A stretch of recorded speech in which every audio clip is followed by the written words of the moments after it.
please call or text 530-428-6555 or email planningdepartment@townoftruckee.com now. Your comments will be read or played during the agenda item. I believe that's an incorrect statement at this point, Carissa. So comments will no longer be read. They will be forwarded to us. Correct. And we will be reading them during an awkward silence during public comments. That my understanding? Correct. Voicemails will be played back. Okay, outstanding. So once again, if you do have a public comment, please call or text 530-428-6555 or email planningdepartment@townoftruckee.com now. Okay, can we have a roll call, please? Vice Chair Gove. Present. Commissioner Freeman. Present. Commissioner Hull. Here. Commissioner Tarnay. Here. Commissioner Miller. Here. I will note that Commissioner Tarnay is joining us over WebEx. Thank you very much, Carissa. Next agenda item is the Pledge of Allegiance. Due to the virtual nature of this meeting, we will forego the Pledge of Allegiance and move on to item number 4, public comment. Public comment is an opportunity for the public to comment on any items that are not on tonight's agenda. Carissa, did we receive any public comment for anything that is not on tonight's agenda? Comments received before tonight's meeting have been shared with commissioners. As of this moment, I have no public comment that is not agendized. Okay, and we have no voicemails? Correct. Okay, so with that, I'll close public comment.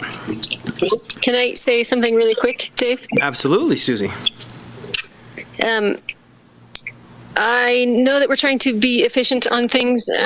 I think eliminating all mention of public comment that have come in by emails is the wrong step, and I would request that we consider at least listing off the public comment email submitters so that they can hear that it has been received.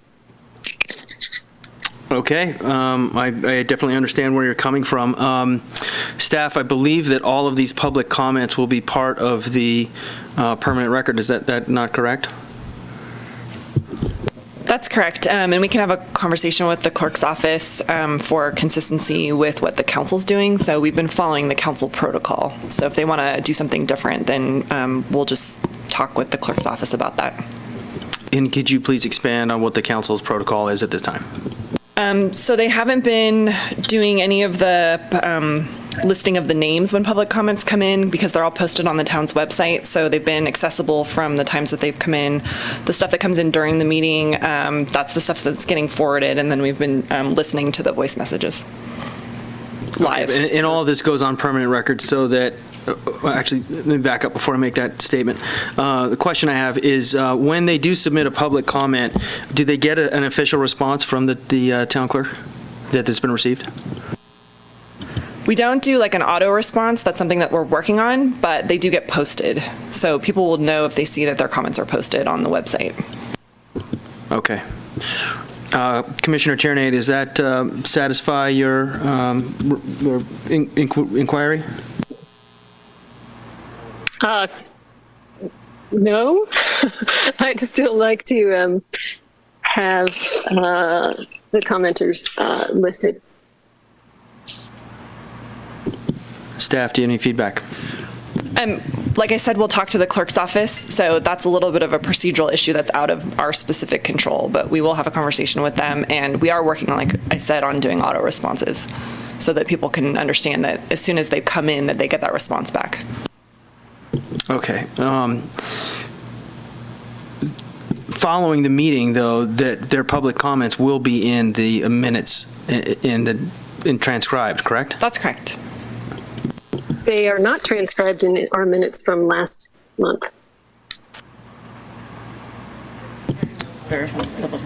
Yeah, they're in the public comment folder, so that's part of the permanent record. So if the request is to have them specifically listed in the minutes, we have not been doing that because everything gets compiled into the record as one PDF file, for lack of a better explanation. So I think we understand the concern. And like I said, we can have a conversation with the clerk's office. And if there's a decision to change our protocol, then I can bring that back to the Planning Commission. Okay, Susie, do you have any further comment? Thank you.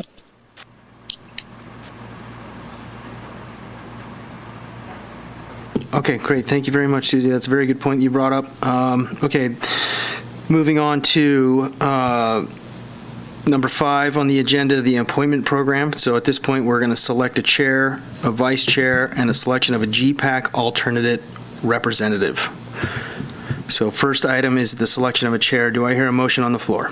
I'd like to make a motion to appoint Commissioner Gov to be the chair. Accepted? Second? I guess I have to wait till the second to say accepted, right? Accepted. Can we hear an all in favor? We have to take an actual vote. Should we do a roll call vote or yeah, let's do a roll call vote, please. Vice Chair Gove, Yes. Commissioner Freeman, Yes. Commissioner Hall, Commissioner Tarnay,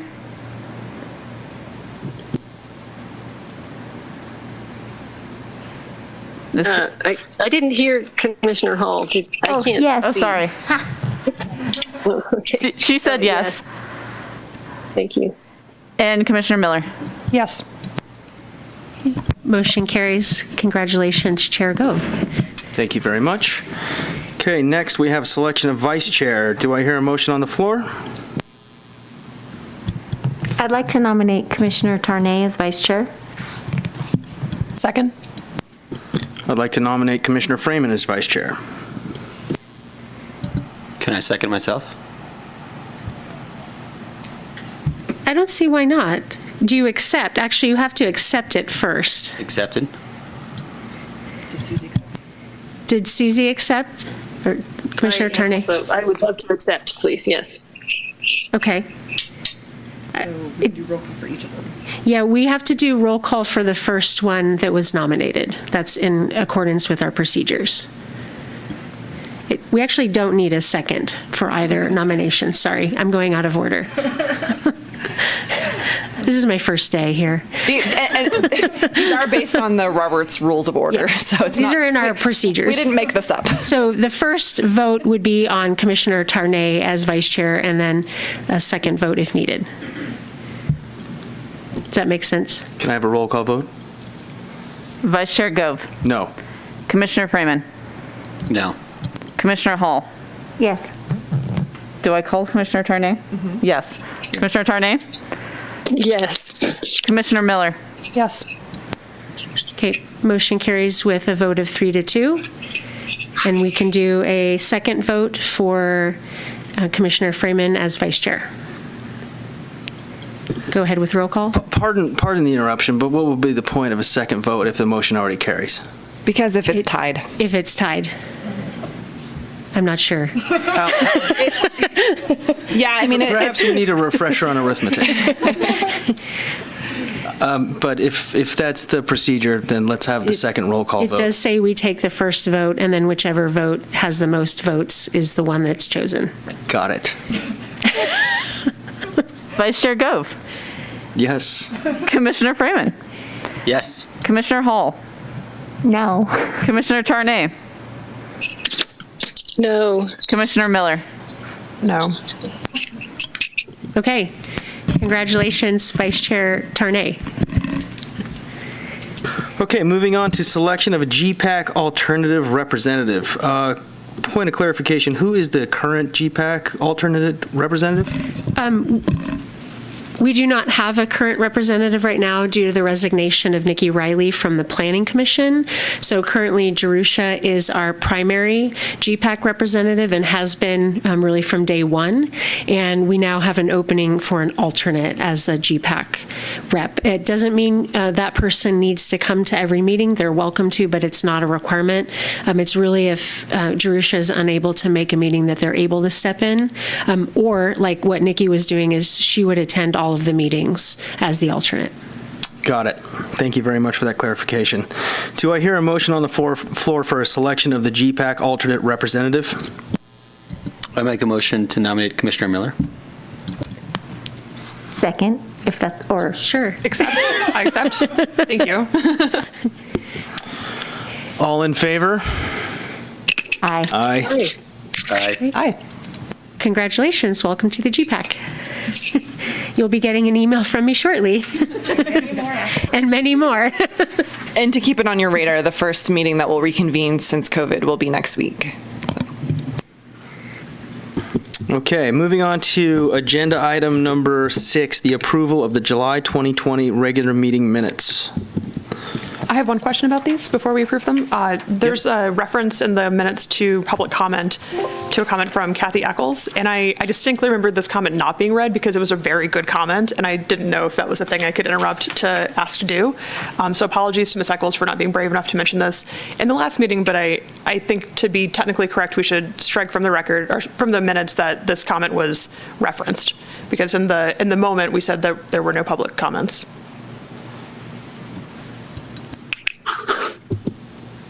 Okay. Can I have something to say as well? Yes, please, Susie. Can we postpone these minutes until next meeting with the 2,000-page mitigated neg deck? I've looked through the minutes, and I feel like some things are not as I remembered them, and I would like the time to go back and reference the video. That is at your discretion. If you would like to have them continued, then you can make a motion to continue, and we'll bring them back at the next meeting for you to vote on. Commissioners, did any of you object to Commissioner Ternay's request to move this item to the next meeting? No. No. Do I hear a motion on the floor? I move that we continue the minutes until next month. Second? Second. All in favor? Aye. Yes. Yes. Motion carries. Thank you. Okay, we're moving into the next section of public hearings, and our first agenda item is 7.1 for Frischman Hollow 2, application 2019-74. If you would like to submit public comment, please call or text 530-428-6555 or email planningdepartment@townoftruckee.com now. Do I hear any planning commissioner recusals or disclosures on this item? Okay. At this point, we will move to staff presentation, which Yumi Dawn will be presenting. Good evening, Commissioners. We are here again to look at Frischman Hollow 2. And to give you a refresher on where Frischman Hollow is located, it's located on the west side of 89 North, between the two roundabouts, Prosser Dam Road and the Hennis Road roundabout, across from what was approved to be the village at Gray's Crossing. So in February, the Planning Commission approved this project. Phase 2 of this project, it included 68 new affordable housing units within 4 buildings. There are 2 building A's, which had 30 units each, 2 building B's, which are located at the north side of the property, and that had 4 units each, and then there was also natural play areas and seating and picnic areas throughout Phase 2. So Phase 2 is located on the outer ring of this project site. That approval also included 136 parking spaces, a realignment of a Class 1 trail, and then a potential bus pullout along Truckee Way. At that time, the Planning Commission action was to approve a 15% increase in density pursuant to our density bonus law, parking reductions, and 4 concessions, which are these are all part of the density bonus law, which is required by the state. So those 4 concessions were parking in the right-of-way, reduced individual open space, so that's decks, balconies, and patios, setback reductions, and then a height increase for the 30-unit buildings, building A, from 35 feet, which is the standard, to 40 feet. At that time, the Planning Commission adopted Resolution 2020-04, which approved the project. The MND that was prepared for the project was approved, a development permit for the construction of the buildings and the disturbance on site, a use permit for slope disturbance on slopes over 20%, and then a project, it was a project amendment approval since it did amend the original Frischman Hollow 1 project, which is on the inner circle of the interior of the project site. Additionally, as part of that original approval, the applicant needed to return for review of the landscape and screening plan, outdoor recreational amenities, and architectural features, and that was completed, as you may recall, in June. Since then, we've issued a grading permit for the project, and the building permits have been under review. We've issued building permits for A1, B, and B1, which is the southeast building, which is the one closest to 89 North, B and B1, which are the two smaller buildings on the north side of the property. And this says, I think we just issued them today. So building A is pending this planning commission review, and that building A is the southwest building, close to the trail. During our review of the building permits, we found that the applicants used finished grade rather than natural grade to determine the actual height, which finished grade is the grade at the end of construction, whereas natural grade is before any construction or dirt has been moved. And that is the standard that we use within our development code. So today's review is focused on the building height for the southwest building primarily. So to give you based off of the natural grade of the height, since there is a slope along that western portion of the property, the staff found that the project was actually closer to 50 feet in height per our height measurements calculation. So that was inconsistent with the original density bonus by 10 more feet and 15 feet beyond the 35 feet that is required, or that is our general standard for buildings within this zoning district. The southeast building, the one closest to 89 North, was consistent with the original density bonus request of 40 feet. And then and that's primarily because there wasn't really a slope on that location. And then buildings B, both of the buildings B were slightly higher than what was approved by the Planning Commission, but is still consistent with the height standard within our development code. So the main question today is, the main item before you today is the height of the building, but the primary question tonight is, do the proposed architectural changes that the applicants are proposing to the facade or the proposed site work and vegetated walls adequately mitigate the height of the building? So it's kind of a either or question tonight, and I'll tell you why we can't really necessarily talk about the height of the building itself. So the project today, it's an amendment to the original development permit at the very minimum, and their applicants are requesting a revised density bonus. So the original density bonus request asked for additional height of 5 feet over the 35 feet. Now they're asking for additional 15 feet over the building A. But they are still maintaining the 3.5-story requirement for the building. In order to mitigate this height, the applicants are proposing to do one of two options based off of Planning Commission's direction. The first option is a facade change to extend the exterior architectural cladding or siding down the stem walls of the foundation. If the Planning Commission decides to go this route, it'd be a project amendment to the development permit only. No actual site disturbance is occurring. It's only the architecture of the building that's changing. Option 2 is to raise the grading. That would mean that they would raise the finished grade around the building to reduce the visible height of the building. And that would require a project amendment to the development permit, since there is increased site disturbance, and then a use permit amendment to allow for additional disturbance to the slopes of 20% or more. To give you a little background on what density bonuses and these concessions, what our limitations are in terms of these requirements, they are put upon us as a local government from the state. It allows affordable housing projects to obtain a higher density than the zoning allows and provides concessions and incentives to our development standards to accommodate this density. The applicant can request a waiver or modification to development standards such as height limitations if those limitations would physically preclude the construction of the residential project with the requested density that they were proposing. The state requires that if the project meets density and affordability requirements of the density bonus law, and the applicant justifies the need for the concessions, the density bonus and concessions must be granted. So the applicants have provided some justification for why they are requesting these density bonus concessions, and one of them was something we looked at previously in the February approval. And the first, that was a financially based request, which stated that lowering the building height would require special engineering of the truss system and costly roofing materials. And that cost would incur about $100,000 per building, so $200,000 for the two building A's.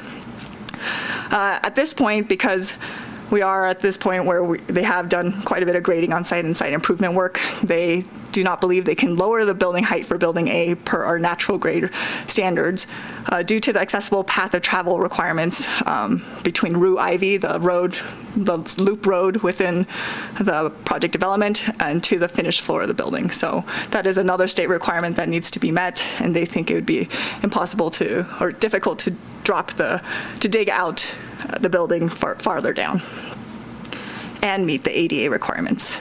And then additionally, because this is a modular design, the applicants believe that that modular design creates challenges to customizing the building to the site. But modular designs do help with efficient timelines for construction of an affordable housing product. So they see these justifications as reasons why a density bonus concession would be helpful for this type of project. So as discussed, they are proposing 2 different options for consideration if the Planning Commission does believe that the justification is adequate. Option 1 is the facade change. So as I stated, they would bring the siding down. It would still be the hardy board that's existing on the approved project. So it's mostly on the west, north, and south elevation that you would see this change. So essentially, they're just bringing another layer of hardy board down to the bottom, and it would still. And it would be on the west, south, and north elevation only. The east elevation would still look as though it were truly 3 stories without an additional stem wall below. And then just to note, the west and the south elevations are the ones that are visible from the trail. Option 2 is to raise the grade, to raise the finished grade, and as you can see from their elevations, their colored elevations, it looks similar to what was originally approved in the a previous approval from February. So there isn't an additional stem wall below. It looks and appears as though it's a 3-story building with no additional height. And that's because they raised the grade of the finished grade up. And just as a quick note, the colors of the project will not look like this. They will look like the existing Frishman Hollow buildings out on site, just not to scare you with the colored elevations in your staff report. To give you a little more context in the option 2, the applicants have submitted this site plan, which it's this one's oriented north is actually to the right, so it's a little bit discombobulating, but the trail is on the left, on the top here, but it's actually on the west. They're proposing to raise the existing Class 1 trail, so up here, it's about from anywhere between 0 to 3 feet, depending on where you are on the trail. Add low walls or rock slopes along the westerly slope, and then reconstruct the trail. So the trail would still be in its own same alignment, it would just be a little higher. They would construct dry stack rockery walls about 2 feet to 5 feet. There's a little portion of 5 feet over here. And then the walls will be made of natural granite stone and native materials. And then there'd be some landscaping and shrubbery throughout. And just to give you some sections of that trail, this is the south side of the building. You can see that this is where the 5-foot wall is, a little portion of 5-foot wall where the building would be. And then this is the 4-foot wall on the northern portion of the building. And as noted here, option 2 is actually the staff recommended option, and we'll talk about that a little later in this staff presentation. And then this profile shows you how the existing grade will be raised up to meet the existing, to be at the proposed grade, and then it'll eventually meet up with the other portions of the existing grade. Just to give you a brief overview on the hillside development design criteria, as I noted, this does require a use permit amendment since they are disturbing 20% slopes or more. And our hillside development design criteria does strongly encourage stepping buildings to follow the natural terrain and to avoid altering the natural slope. Site grading should be sensitive to the existing landforms and topography so that the natural setting may be preserved to the greatest extent possible. Conservation of natural topographic features and appearance by minimizing the amount of cut and fill is encouraged, acknowledging that the criteria also acknowledges that the criteria may be applied with some flexibility on a case-by-case basis. A criterion may also be relaxed in order to accomplish another more important criterion or community goal, and it encourages minimization of the visible area of the building through a combined use of regrading and landscaping techniques, terracing of retaining walls, and restoration of slopes with vegetation. So there's a little bit of give and take within the hillside development design criteria. It isn't a hard standard. There's a few criteria that we can draw from. So those are important things to consider while you're considering this, the option 2. I'll give you a little insight into why staff is recommending option 2. To be clear, both options would result in a 50-foot building per our standard, and creating artificial grades is not ideal. We'd prefer to see buildings to step along the terrain, but we think option 1 would not blend with the building on the site. Affordable housing is a priority within our community, and modular construction does create quicker timelines for affordable housing projects, even though responsiveness to the terrain is more difficult. Additionally, the height of the southwest building is actually 11.5 feet lower than the southeast building, just because of the terrain of the project. And the most visible building is the southeast building, as you are very aware from our past reviews of these projects. So this it's not a section, but this view of the site shows how the southeast building, which is the one that's in compliance, is in relation to with the southwest building, which is the one we're reviewing today. Additionally, the portion of the building that is most visible is located on the side that is visible to 89 North, which is the eastern elevation, and that doesn't require an additional stem wall, so the additional height is not visible there. No trees are being removed with the raised grading, and staff believes that the raised grading, while not the ideal design, would ultimately create a more blended site and adjacent to, and would be more compatible with adjacent buildings in the long run. We have received some public comment, or one public comment from Ruth Hall. She says that we should consider future development more closely. We should consider locations set back from corridors and screening, and consider sites carefully for modular housing. And while she says this may not be pertinent for this particular project because we're so far along, it is something we should consider as we move forward. And then, as I noted, we have completed an initial study, MND, with the prior approvals, and mitigation measures were incorporated with the original project approval. Staff is not proposing to change the initial study, MND, because the building is actually lower than the other A building, and the height is being mitigated as not visible from 89 North. So we think that no additional environmental review is necessary. So tonight, staff's recommendation is that the Planning Commission adopt Resolution 2020-15, determining the project consistent with the initial study, MND, and approving the project amendment to the development permit and use permit, which is option 2. Alternatives to consider are to continue the public hearing to a date and time certain. You can ask for more information from me or the staff or the applicant team. You can add or modify the conditions.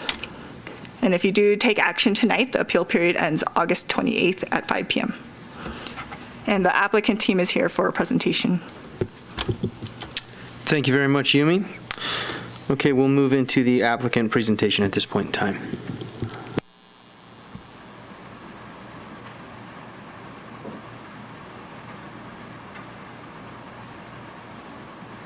Hello, my name is Chris Grant. Audio check, are we okay?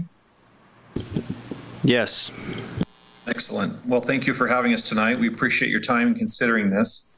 I've been with the Pacific companies for a while and worked on this project for quite a few years now. And we're excited to be able to be making progress on site with construction.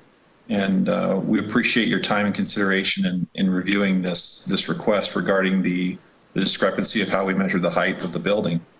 The challenge presented itself, and it became clear that we needed to address the design as it relates to the trail, and that really that west side of the building was in a condition that was unacceptable. And so we've put together some options today, and Yumi does a great job always of really going into depth and covering it adequately. So I'll not take too much time, but I think it warrants a little bit of conversation on that. The trail ends up being raised about 3%, depending on the location of the grade, or 3 feet, depending on the location along the trail. And on one option, And then the other option is where we have facade treatment on the stem walls. And so, Yumi, if you wanted to just go through, there we go. There's the first two options, option one and option two. And this is that building A in the southwest or lower left corner. Next slide. There we go. So the front of the building here is shown in full context and accurately represented. I would note that the front right corner of this on the screen here, it's about 3 feet higher than the entry level or finished floor of the main floor of the building. And so it does nestle into the grade on the upper portion of the site. And then that building elevation is set due to the restrictions for accessible path. Next slide. So we have the June Planning Commission approved landscape improvements, and those are highlighted here in the green. You'll note that on that west side in this building that we're talking about today has landscape improvements proposed and approved on it. And we would propose or recommend that those be maintained and integrated as appropriate in either revision that would be considered today. Next slide. So this is the rear elevation of the building as seen from the trail. So option one proposes to bring the facade of the building down onto the stem wall. And it's not a great option. It became one of two viable options, but it's represented here and you can see what it looks like. And it doesn't necessarily do a great job of reducing the massing. However, it does reduce the appearance of the stem wall. But it is an option to consider. Next slide. And this shows it from the northwestern portion of the site. And so now you're looking southeast at the building facade. The next one here is option two. And as Yumi pointed out, it proposes to put some organic and rockery, some natural vegetation, some berming along that western edge of the trail. And in combination with the 3 feet elevation gained by raising the trail, and then also approximately 5 feet of elevation on the berming, then we're able to recapture and nestle the building back in about 8 feet. And that gives us a pretty decent and pretty credible, meaningful improvements. The next slide will show that on that rendering. So you'll see here that it's quite a bit different. We're not seeing that large, tall foundation wall. This is going to be more representative and more consistent with the upper 3-story building that's adjacent to the highway, where there's less or minimal of the stem wall and foundation exposed. And while this is a little more, it's a little bit more money to go in and do it this way. There's a little bit of cost incurred. We feel like it's a better option, a better solution, because it solves the problem in a holistic approach rather than singularly just covering the facade with finishes. And so the next slide shows it from that separate angle. And so the one right before and the right after this one, you can toggle back and forth. That shows the difference between the two proposed solutions. And we would provide either of those. We're comfortable doing either of those, but we would we're with staff that we recommend option two. We feel like it's a better solution, a better strategy and approach, and at the end of the day, it'll be a much nicer project with that implementation. I would note that the landscape was deliberately omitted from the renderings because we felt like this was as much an architectural study, and so the full landscape package that was approved in June would be integrated into either design approved today and built out accordingly. And so my team is on the call as well, and we're available for any questions or comments you might have, and we appreciate your consideration of this project.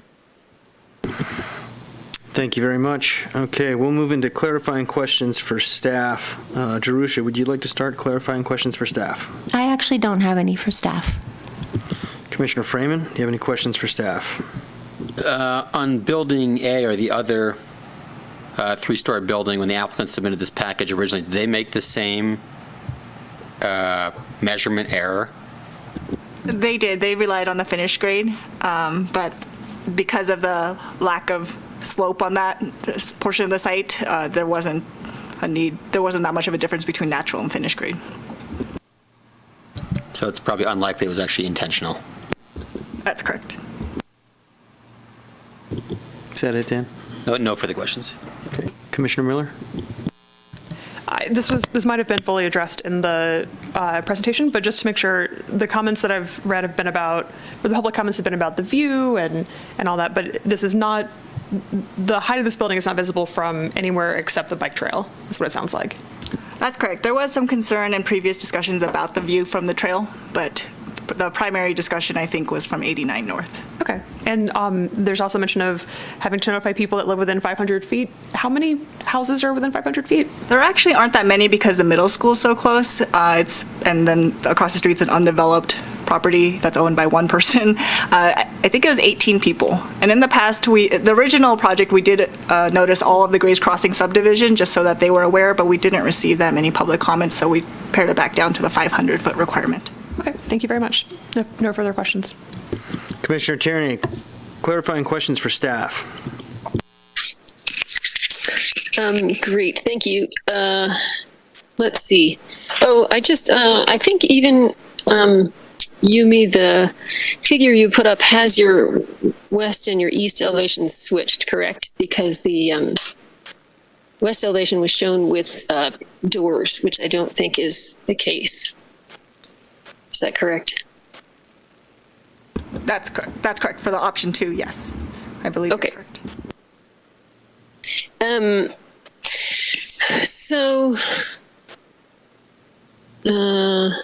Okay, there's a little back deck that looks out over this area. And again, that is a private deck, not a public deck, correct? That's correct. In the center of the building here, those are studio units, and those are private decks. Okay. So I don't know, is this the landscape plan? Is that the correct floor plan? That floor plan is very different from what we saw the last time this was before us.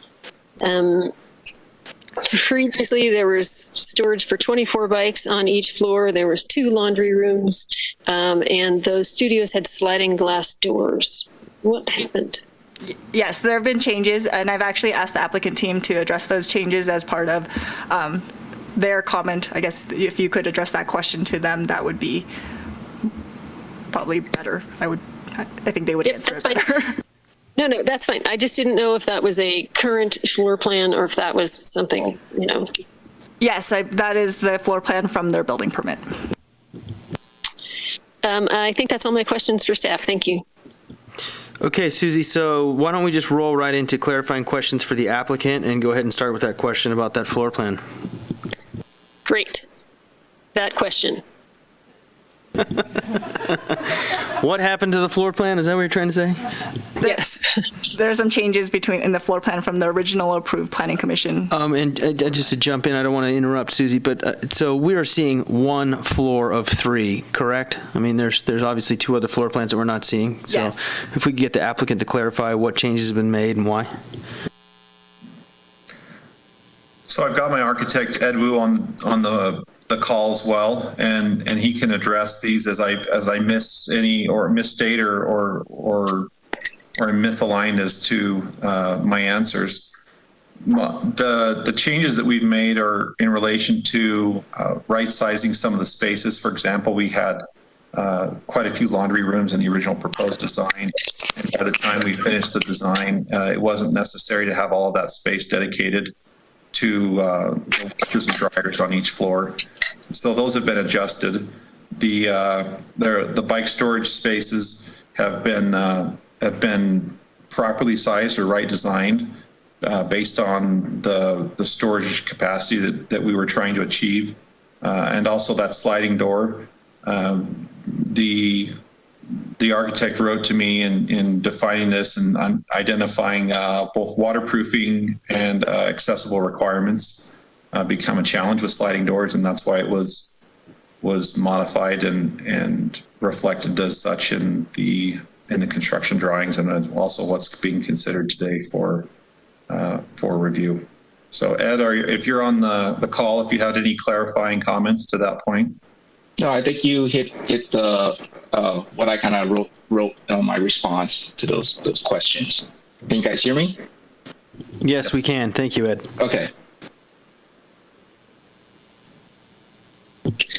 That's it. Yeah, I have nothing else to add. I think Chris got kind of said the right things. Okay, so Yumi, I guess no applicant. Originally, there were 2 laundry rooms. So how many washers and dryers are in each room? If you may, this is Ed, the architect. So there's basically 1 washer, 1 dryer in each room. So there's like three stories. So there's like 1 of each at each floor. So we basically have a total of 3 washer, 3 dryer for that building A. 3 washers and 3 dryers for an entire building, and that's called right sizing. Does that meet our town standards, Yumi? Yes, we require 15, 1 washer dryer per 15, so it's actually fewer than what they are proposing. We're providing at a ratio of 1 to 10. Okay, and then the bike storage was originally supposed to be 24 bikes per floor. You've right-sized it down to 4 bikes per floor, correct? We have a total. This is Ed again. We have a total of, for the small bike room, it can accommodate 8, and for the larger one, we kind of relocate to level 2, and that one can accommodate 24 or 16 for a total of 24 bikes. So it's 24 for the entire building instead of 24 for each floor. Correct. And I don't have my plans up. How many apartments are on each floor? 30 units. There's 30 units on each floor. Oh, no, I'm sorry. There's 30 for the whole building. So 10 on each floor. Yes. Sorry about that. Okay, so there's 30 units total and spaces for 24 bicycles, but not on the same floor where your apartment is, unless you put it in that funny panhandle where the window is. Yeah. Okay. Primary located at level 1 and level 2. And is there an elevator, or do people carry their bikes up the stairs to level 2? There's no elevator. There's just stairs. Okay. The hinged door that's going in the studio, does that open inward or outward? Inward. And how big is that studio?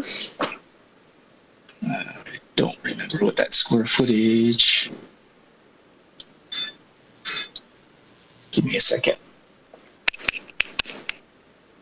It's probably in the 400 or 50 range. I don't, hold on. Let me get my drawings.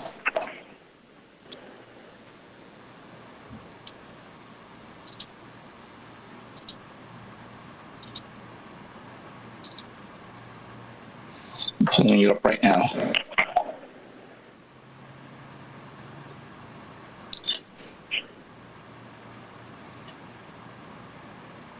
It's 414 square feet.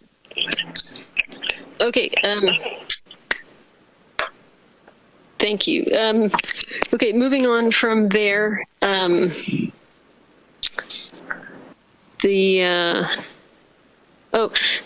You said that there's no established trees that would be in the way of changing that grade, but from my picture from the site from yesterday, it's not a mature tree, but it's sort of a teenage tree is on the corner there of the northwest corner. I don't, has that been considered? Is that tree going to be saved, or will that be lost if we change the grade? This is Martin Wood with SCO Planning and Engineering.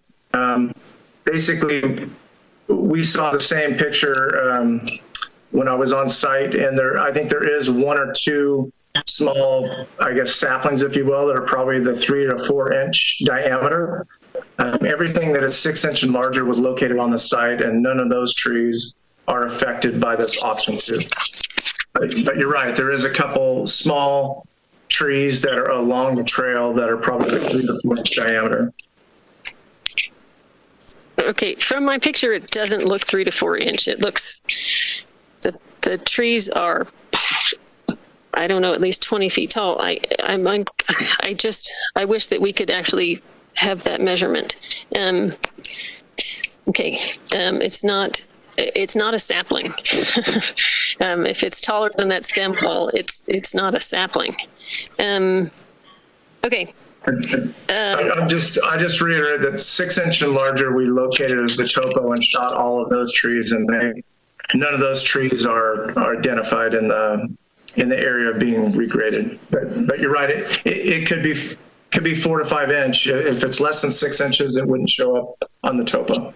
Okay. All right. Okay. That is fine. That is fine. So I'm going to ask you a question here. I'm disappointed by the changes in the floor plan to make up for some of these less resident-friendly changes. Would you consider instead making a public deck back here that would be, it would provide a more interesting and interactive view from the bike lane. It would provide neighborhood strengthening things. It would provide a porous and interesting thing to increase walkability from the path. So that's my question.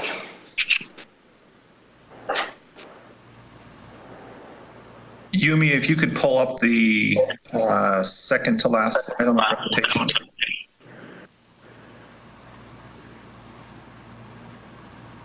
Or perhaps it's the third to last slide. It's the one that's viewing the north from the northwest. Unfortunately, in this process, when that slide comes up, it's about a ½ inch tall for me. Okay. So, I'd love to see it. Pull it up and I'll see if I can zoom in somehow. Okay, so let me describe it to you. So the north end of the building, the north side of the building, is somewhat flat. There's some parking along there. And let's see.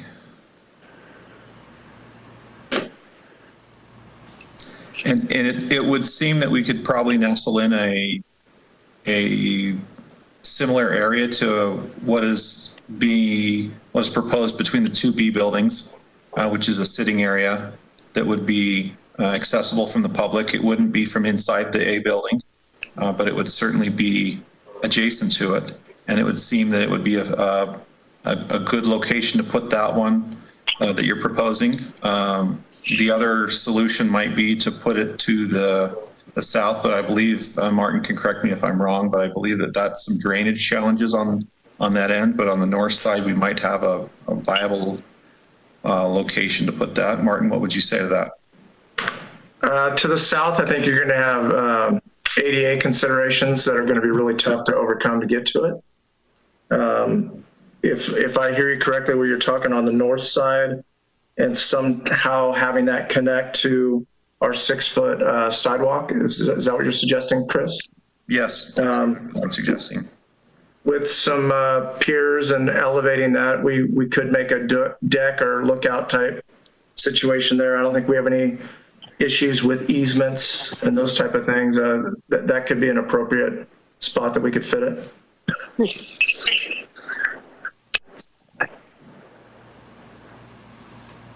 Again, this is also a big blank wall or a sort of landscaped hillside. Does this sort of affect the walkability and the interestingness of the bike path? So that's one reason I was asking. I appreciate that it is very narrow there and might not be possible at all. So I thank you for offering an alternative at the north side of the building. Thank you. If you give me a moment here, I'd just like to maybe characterize the walls a little bit on that option 2. Some of the thought that came between the 2-tiered walls and that terracing effect. Not only does that give some better opportunities for the landscaping that can occur and really accentuate that side and that facade, but going with a low 2-foot wall and then maybe a 3 or a 4 above that, we were trying to maybe create the opportunity, let's say somebody's on the trail for a couple miles and it almost creates almost a seat wall effect along the trail. So we were trying to, take a visual problem, if you will, and try to see if there's opportunities to make the project better. So some of those considerations on how we graded the walls and that terracing went into that to really kind of make it a little bit better along the trail. I actually love those ideas of public furniture and would love that to be explored as a way to make that more interesting and engaging as walkable, bikeable. Thank you. Yep.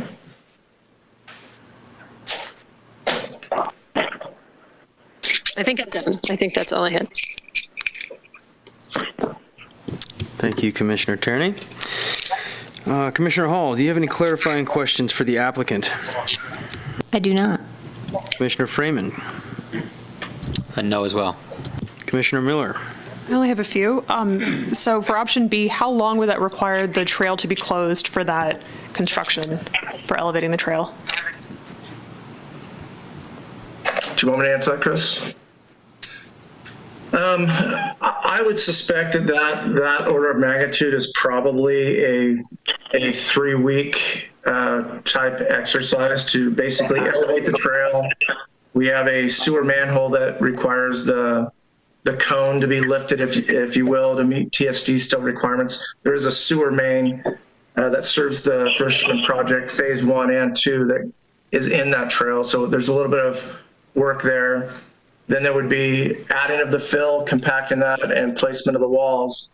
I did speak with Todd Landry with the engineering department with Town of Truckee and just kind of discussed, because the concern is right now, we only have one section of the trail open, if you will, while they're under construction. And one thing that we explored with that is possibly this section that we want to rework of the trail could be closed, but maybe after at least the trail section to the south is at least in a based situation where we can allow public to utilize the network of trail systems. So that was what we had talked about, but my guess on a construction duration would be probably about a 3-week duration. I appreciate you anticipating my next question of good alternative routes. Do you have a sense of what time of year this would happen? Chris, correct me if I'm wrong. I think this would be something you'd probably try to tackle before the October 15th deadline and get that completed. That's correct. So still relatively bikeable weather. My only request on that line is to make sure there's proper signage so people that are biking that way know there's an alternative they can take. I understand school's not in session necessarily, so the middle school's a little less relevant. But as a cyclist who gets lost a lot, it's nice to know that there's a safe route somewhere else when your bike trail suddenly disappears. My other questions are about, thank you also for submitting these very clear sections, or I don't know the technical term, but angle view, but the elevations, thank you. Elevations, yeah. Realtors and contractors all around, it's great. But this is exactly the slide that I was hoping to discuss. Would it be possible to have a fence or something along that outside wall, just looking at that slope? Again, being a cyclist who often gets confused, I could imagine having a bad time coming off the side of that. Are you talking about the western slope going down towards the drainage area? Yes. Yeah, that's an option. I mean, right now what we're proposing is the standard kind of Truckee trail, similar to like maybe what got built recently for the Rayleigh store, which would be a 10-foot wide asphalt section with two 2-foot wide aggregate base shoulders on each side. What we could do on that westerly view is right at the hinge point, or maybe add 6 inches of width in there. We could put a low split rail type thing along there. It's not required by code because we don't have a vertical drop off that would necessitate a safety issue. But I see your concern. There is a slope. We are adding some rock slope protection, a low fairly inexpensive split rail fence might look good and add an added layer of safety if that's something you prefer. Yeah, thank you for thinking that through with me. My actual last questions are still about bikes, but to follow up on Commissioner Tarney's questions about the bike capacity in the building, I have lived in a very small unit with multiple bicycles and an elevator that should not have been allowed to operate. So I'm very sympathetic to people who might be in a position to have to drag their bicycles upstairs. So just to clarify, there are 8 out of someone's unit, communal parking or bike storage spaces per floor for each of the 3 floors. Is that correct? There's 8 bikes at level 1 and 16 at level 2.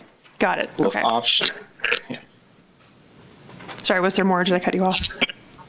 No, that's it. Excellent. I would, without any teeth behind this, I would just encourage to consider how to have at least one unit per, or one storage for at least one bicycle per unit, and have them be on the ground floor. Even people that live upstairs have to come through the ground floor. How much parking comes with this project for cars?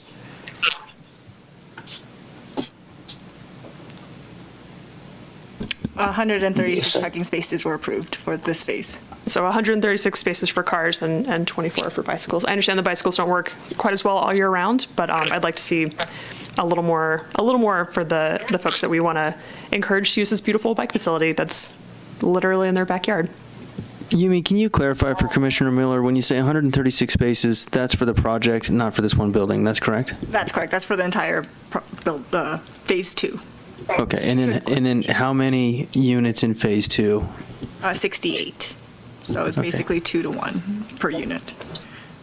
2 parking spaces per unit. Thank you. Good clarification. I appreciate that. But still, we're not at 1-to-1 for bikes, and we want to make this affordable. And transportation is a cost, and it is so well situated on such a good bike lane or bike trail. That's something I'd like to see taken better advantage of. No further questions or comments. Thank you. Thank you, Commissioner Miller. I have a question for the applicant.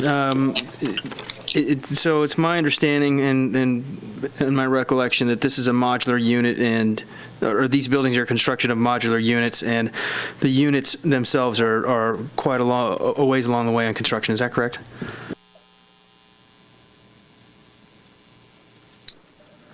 Yes, that is correct. In fact, there are units that have been delivered into the local area as recently as today. So yes, they're fully advanced in construction. And when do you guys intend on starting to set those units for this building in question? The goal would be to set those before the winter hits. So we're looking late September 26th on or about. And it would take us about 2 weeks to set those once we begin.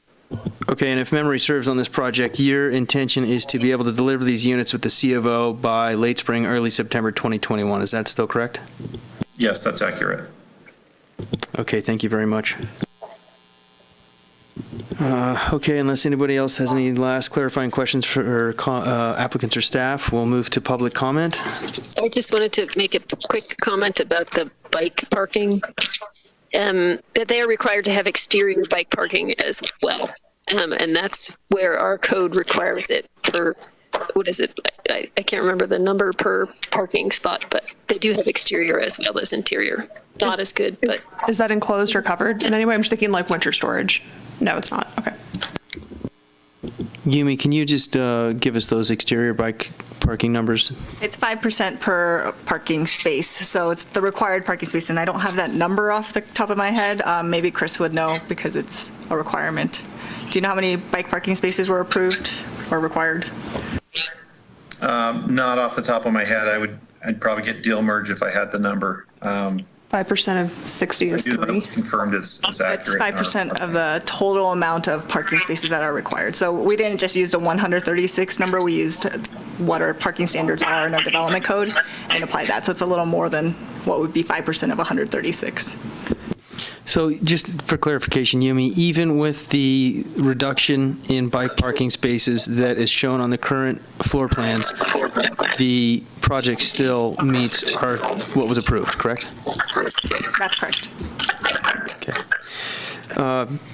Commissioners, do we have any more clarifying questions? Okay. With that, I'd like to move to public comment. Carissa, have we received any public comment during the course of the meeting?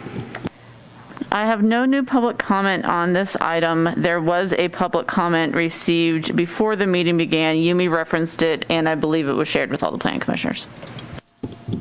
Okay, so with that, we'll close public comment.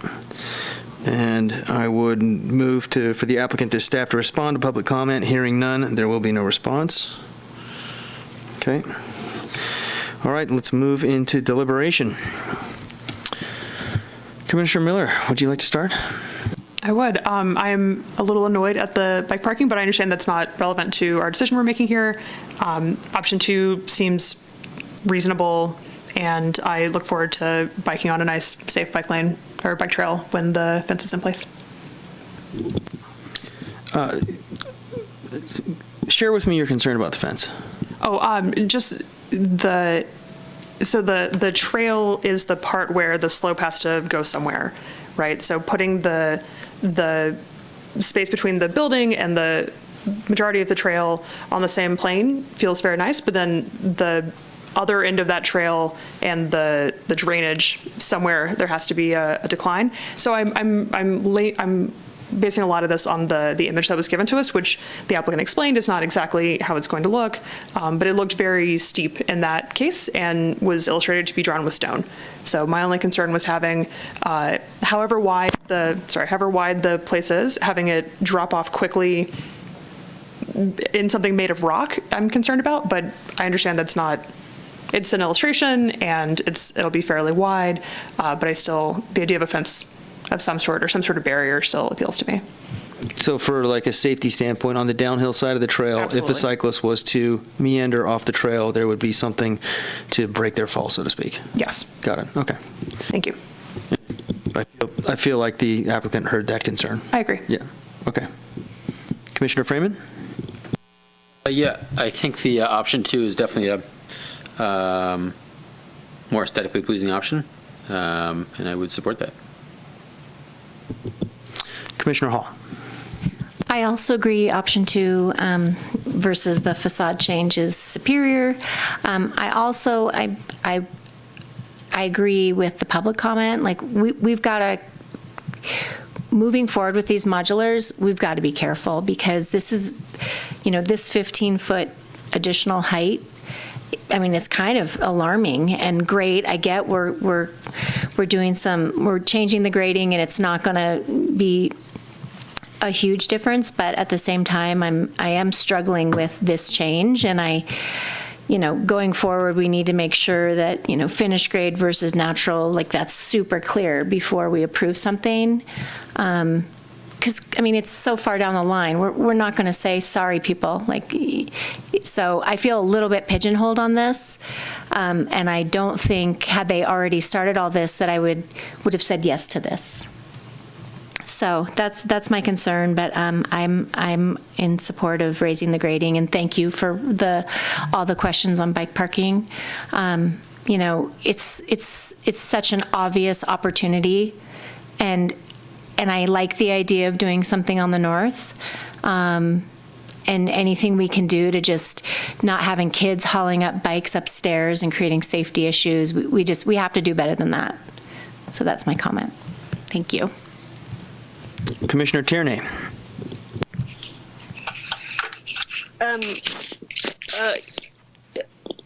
Yes. Okay. I do agree that I think option 2 is the best, even though we're going to lose some small trees there that are the most established trees. A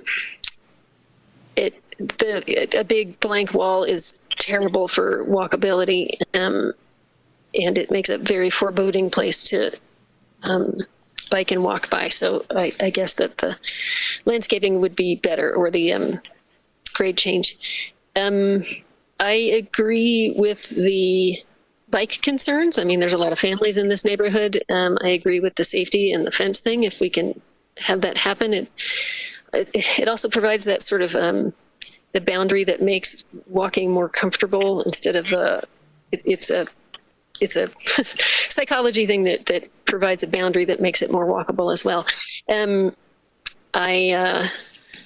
agree that 15 feet is, it's surprising. That's a lot. And walking out there and taking pictures at it, it's huge. It's bigger than me. It's, yeah, surprising. Okay, so I am disappointed at the loss of so many bike spaces, and calling that as properly sized, I think is disappointing. I'm disappointed at one washer and dryer for 10 families. You don't even get an assigned day of the week. So yeah, I think perhaps maybe instead of a park, we considered a covered exterior or a closed, enclosed bike parking outside in that northern spot. I don't, or another laundry room. So those are my concerns. Yes, I want to love it, and I love it slightly less now than last time. Thank you, Susie. I, too, agree that option 2 is the best of the two things that we are considering before us tonight. It is unfortunate that we've lost some bike storage. However, that is not really what we're here discussing this evening. So that being said, do I hear a motion on the floor? So we can still make some conditions of approval. So would you like to make a motion with some conditions of approval? Oh.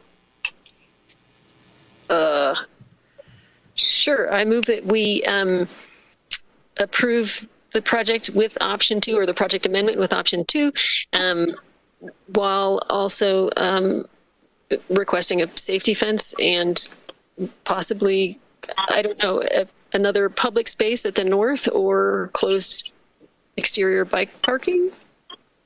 Oh.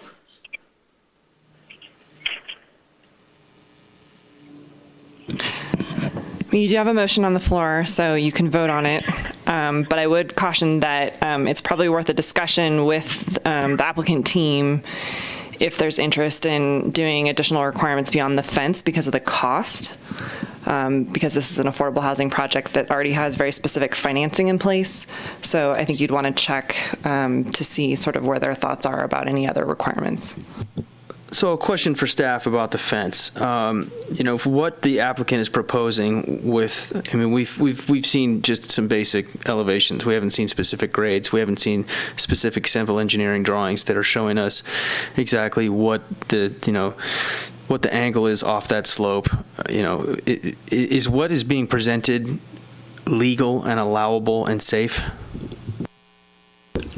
Based off of the civil engineer or the engineering team's discussion, they do believe it meets the code requirements without a railing. But if you are interested in having a railing, it could still be included as part of an aesthetic design or just a standard comfort requirement. Would it be possible to make this conditional on planner staff review? If you think, if it's a requirement by code, if we find that their design is going to change and it's required by code, they'll have to put it in regardless. So if that's your concern, we can build it in, or we can just wait till, like you just say, it needs to comply with code. Yeah, I'm glad to hear. Obviously, there's a safety code in this. I'm fine to default to that. I don't know of any other code that says if it's not a vertical drop that there's a railing required. Which this does not have a vertical drop of 30 inches. It has a one-to-one rock riprap is what they're proposing at this time, and I don't believe a railing would be required. But is there a code that says a railing is required if you have a steeper than a certain pitch slope? There's some building code that covers for slopes like that in proximity to property lines, which this one's in pretty close proximity to the property line. So that would be the only trigger point that I'm aware of. I think it's well established that the UBC that the town of Truckee has adopted has taken all this stuff into consideration, and it is the buildings department's jurisdiction to make sure that those plans adhere to that, right? I don't think that we need to add any further. I feel like the applicant has heard your concern, but I don't think it's really in our wheelhouse to say that what is approved in uniform building codes is not safe enough for the town of Truckee. I'm comfortable with that. And while I share the concerns of the bike parking and laundry and livability and walkability of these projects, I fear that setting a precedent of, we beat the drum of we need affordable housing in this town. And when it's very expensive to develop in Truckee. And when somebody comes in and has the ability to bring us affordable housing, at some point in time, we have to, draw the line and say, okay, we have our development standards, you've met that, you're approved. And Jerusha, I hear your comment about we need to be more judicious in making sure that we don't have these things come back and come with an extra 15 feet. But at some point in time, we have to get heads in beds and say, let's do this.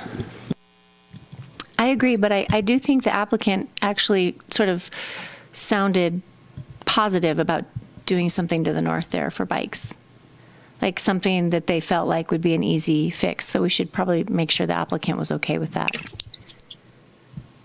Applicant?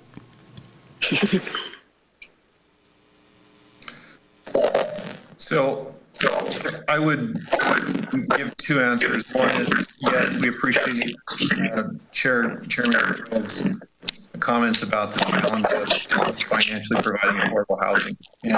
And we are sensitive to that issue on all of our projects.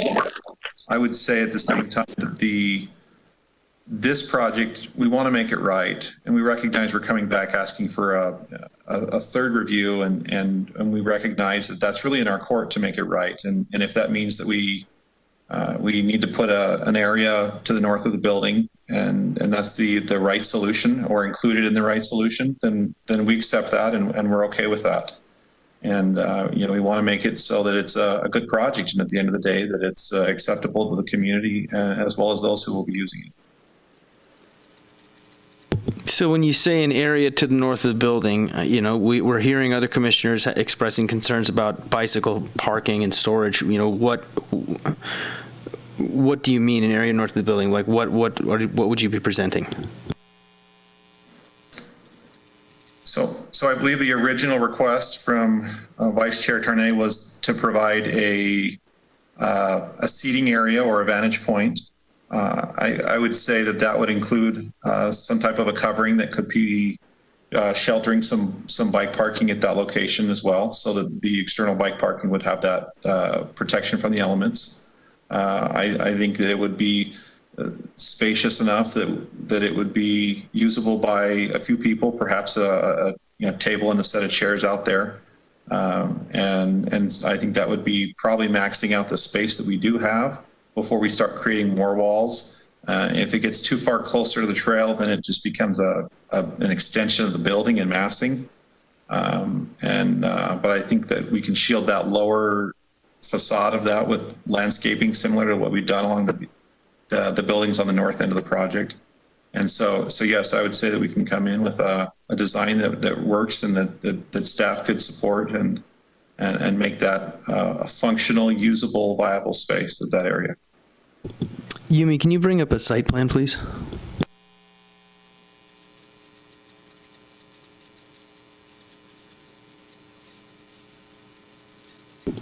Do you have one that has more of the parking lot and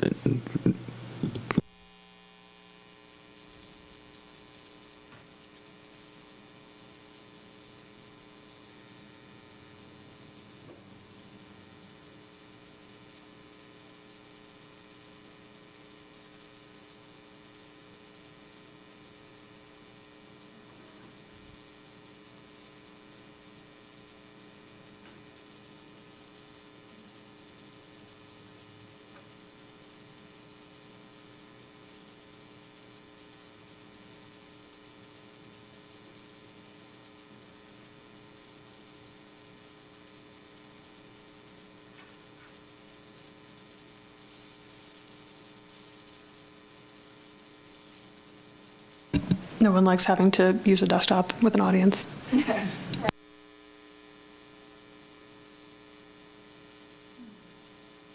Okay, so looking at the north of the building there, that would really be essentially, looks like we're talking about the area in between the pedestrian path and the car park with the red number 8. You're talking about that area in particular. Is that what we're kind of like looking at right now? Is that what you're thinking, Chris?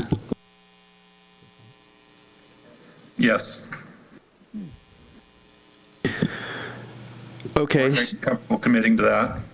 Okay.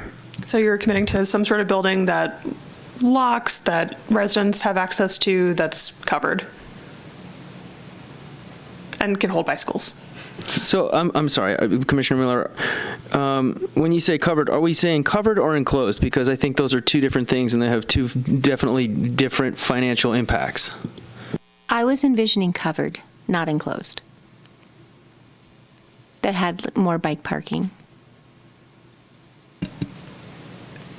I mean, bicycles can be quite nice, so I imagine access control is probably a priority. No, I agree with you. To the extent you're of preaching to the choir about bicycles being quite nice. I'm just trying to get clarification on what it is we're talking about, because covered and enclosed are two very different things.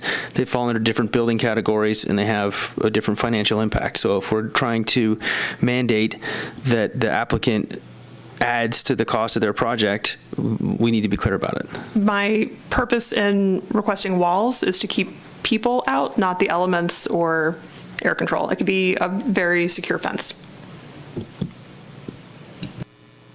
And how does the applicant feel about that? So a structure on that area. Discussing a structure in that area, I think, would be tough because of the grade challenges we might see when it goes into building setbacks and the fire trucks. We have to study that quite a bit more to make it a project that was a small step in the right direction versus a large step. I think it's easier to accept that open seating area with a covering that would protect from the elements would be more logistically feasible, especially given our restricted timelines that we're trying to make this happen in. Okay, so it sounds like the applicant is amenable to a covered area that has some seating and some bicycle storage. Does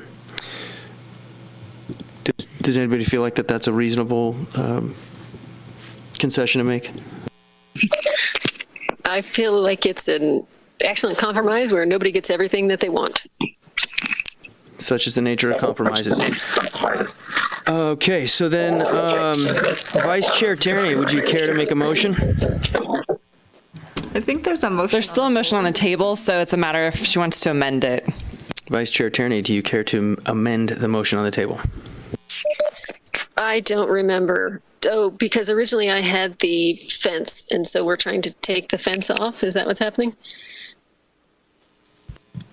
I think so. Yeah, I think that we decided that the fence was going to fall under the jurisdiction of building codes, and that would be up to the building department to approve. So I don't think that we heard a second on that first motion. Is that correct? You didn't ask because you went into discussion. Thank you for reminding me. Okay, so I need to amend the motion. We're not asking for the bike lane fence. We would still like to see an additional seating / covered bike parking area to the north of that building. Does anybody want a second? Can we pull up the actual language, please?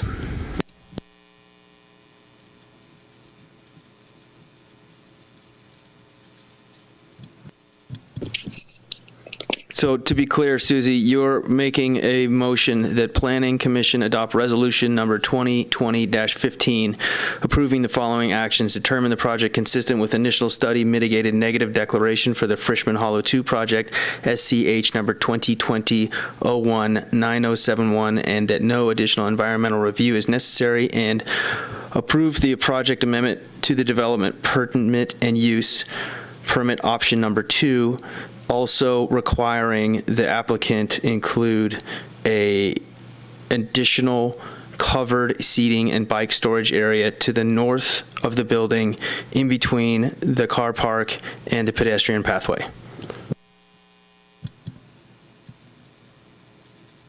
That's your motion, correct? Correct. Yes, thumbs up, sorry. Do I hear a second? Second? Can we have a roll call vote, please? Chair Gove, Yes. Vice Chair Tarnay, Yes. Commissioner Hall, Yes. Commissioner Freeman, Yes. Commissioner Miller. Yes. Motion passes. All right, thank you very much to the applicant and staff. Commissioners, do we need to take a short recess, or are we ready to move into 7.2? Let's keep going. We need a brief We do need- recess to We have to clean the sanitize. equipment, so. Okay, we'll take a 5-minute recess for COVID-19 protocol, and it is 6:20. We will reconvene at 6:25.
Okay, I'd like to call this meeting back to order.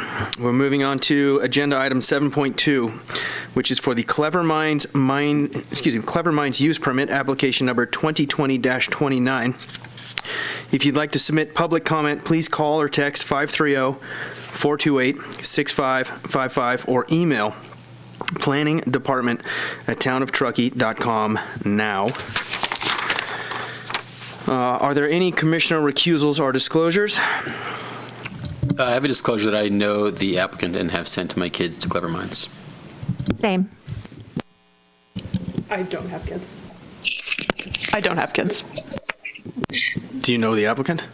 No, I do not. Okay. Commissioner Tierney, Vice Chair Tierney, pardon me. Do you have any recusals or disclosures? I just visited this site yesterday. Other than that, no. Okay, very good. Moving on to staff presentation. Chantel? Good evening, Commissioners. Item 7.2 is Clever Minds use permit and minor use permit. Tonight, the Planning Commission's role is to consider the operating characteristics of the proposed learning center in the context of the existing neighborhood and future land uses, and to also review the alternative parking plan to determine whether or not the proposed parking plan will meet the needs of the business and wouldn't negatively impact the neighborhood and surrounding uses. And so that echoes our two major discussion topics. Is the school use compatible with the existing and future land uses in the vicinity? And will this alternative parking proposal sufficiently address the parking needs of the school? And do we foresee any parking impacts? So the proposed location is 10020 Church Street. That's in our downtown specific plan area and our downtown mixed-use zoning district. And the intent of the DMU zone district is to allow for a pedestrian-oriented mix of uses in our downtown. Surrounding uses include offices to the east and west, a restaurant to the north, and commercial uses to the south. Also of note is the Community Arts Center is located nearby, and the Community Arts Center has children's programming, childcare, and kind of other community amenities. A little background on Clever Minds. They have been in business since 2004 in downtown Truckee. They operated out of 10090 Church Street from 2004 until this year. That property was sold and they were forced to relocate and find a new lease. So they moved about 4 parcels down to 10020 Church Street.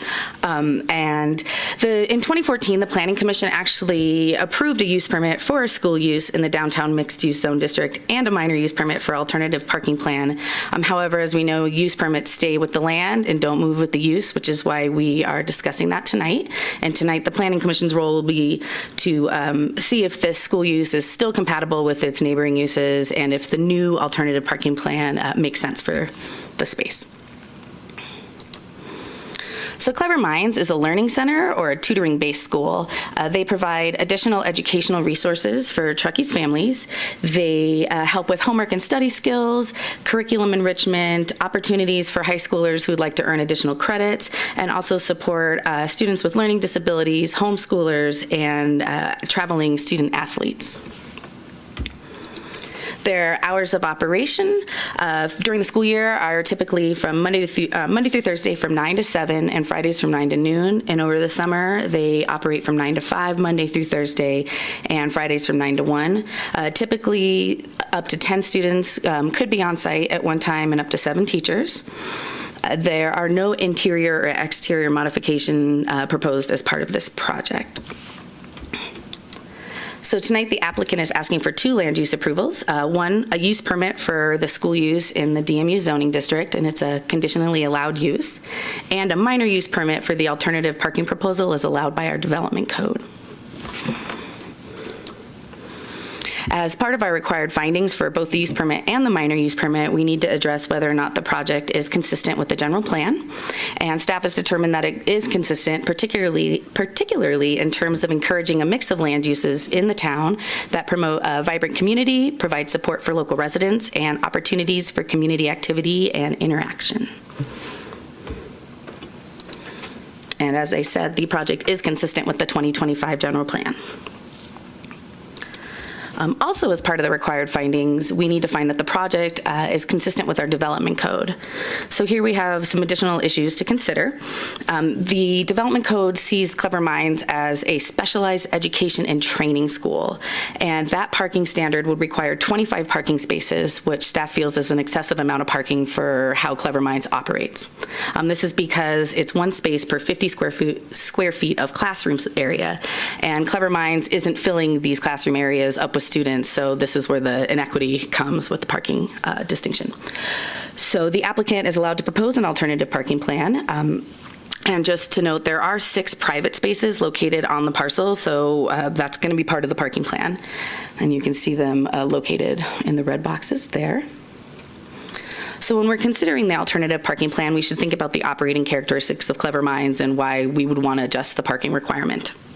I think the highlight here is that the classrooms are used as a quiet teaching area. The classroom floor area is not a predictor of student capacity. This isn't a traditional school. It's a tutoring school with a teacher and 1 to 2 students. And so there might be 7 large classrooms, but they will be holding very small groups inside of those classrooms. Clever Minds typically operates on an hourly schedule with some classes and tutoring sessions going for 3 hours. 7 teachers are employed, and Clever Minds has been an operation since 2004, so the applicant understands that the parents typically drop off their students, or students take a bus to attend classes. There isn't really a need for a lot of parking because no one's really waiting there other than the students having their sessions. In 2014, the Planning Commission approved an alternative parking proposal for the former location, and this was 8 spaces that were off-site. The former location did not have any parking on-site, and at that time there was a maximum of 14 students and 8 teachers. The town has never received any issue or complaints regarding the parking issues or just the compatibility of the use overall. And today's alternative parking proposal will use the 6 spaces on-site. The applicant has agreed to procure 7 employee parking passes for the parking district, and we even have a smaller maximum of students and teachers. So staff really believes that this proposal will meet the parking needs of the project. We also have, I'm calling it a new issue to address. The development code does require 3 bicycle parking spaces. There was a bike rack in the former location, but that was not moved over to the new location. The applicant has stated that because of the lack of use, she didn't think it was necessary. So what I would like to do, or what staff would like to propose, is a new condition of approval. And this reads, the applicant shall provide 3 bicycle parking spaces unless modified by the director. Town staff will work with the applicant to determine the appropriate number of spaces and location for designated bicycle parking. And the reason for this wording is that the project site is pretty constrained. There's a one-way drive aisle and kind of parking thrown around, so we're not positive that there's a safe space to put bicycle parking. So town staff will meet with the applicant on site, and we'll go over that and just ensure that we don't require, an unsafe bike rack to be installed. There is also some town bike parking located catty corner from the site, so there is bike parking available if need be. And then the director can modify this, which will keep it consistent with our development code if we don't find a good spot for bike parking. So staff has determined that with the minor use permit approval for the proposed alternative parking plan and the incorporation of the recommended conditions as amended in the staff presentation, that the use would be consistent with the development code. And so the recommendation today is to adopt Resolution 2020-16, determining the project to be exempt from CEQA per Section 15061B3 of the CEQA guidelines, and approving the use permit and minor use permit based on the recommended findings and subject to the recommended conditions of approval as amended in the staff presentation. And of course, the Planning Commission can take some alternative actions. They can continue the public hearing to a date and time certain and request more information. They can add, delete, or modify the proposed conditions of approval, or deny the project on the basis that the findings could not be made, or require additional environmental review. So if the Planning Commission takes action tonight, the appeal period will end at 5 p.m. on August 28th. And I'm available for questions. Thank you very much, Chantel. Okay, and I believe we have an applicant presentation tonight. We don't have a presentation, but our applicant, Vicki, is available for questions. Got it. Okay. Okay, so let's start with commission clarifying questions for staff. Vice Chair Tierney, do you have clarifying questions for staff? Just a very few. So our condition of approval, we're reducing the maximum capacity to 12 students and 7 teachers. Is that, are we requiring them to reduce that?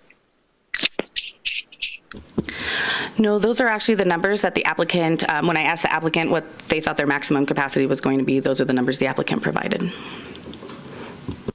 Okay, so we're not making them shrink their business from the 8 teachers and 14 students to the, we're not making them do that. No. Okay. Can you explain the parking permit process and costs to me? Sure. For the employee parking pass permits in the parking district, is that what you're asking, Commissioner Tarnay? Oh, yes. I'm shaking my head, but I don't know if you can see me. Yes, please. Thank you. So there are basically 2 types of passes that an employer can participate in the parking district. One is a free pass, which will allow employees to use meters for $2 a day or to park free in the Beacon parking lot. And one is a pay pass, which can be bought monthly, weekly, or yearly, and that allows for free parking in the meters and also parking in other lots around town. So for tonight, or for this project, we're going to go with the free passes that will be available to staff or to employees as needed. Okay, and I'm sorry, did I miss it? Did you say how much the pay pass cost? Or it doesn't matter, I guess, because they're not doing it. I'm not sure off the top of my head, but I think a yearly pass is like somewhere around $320 or in the 300s.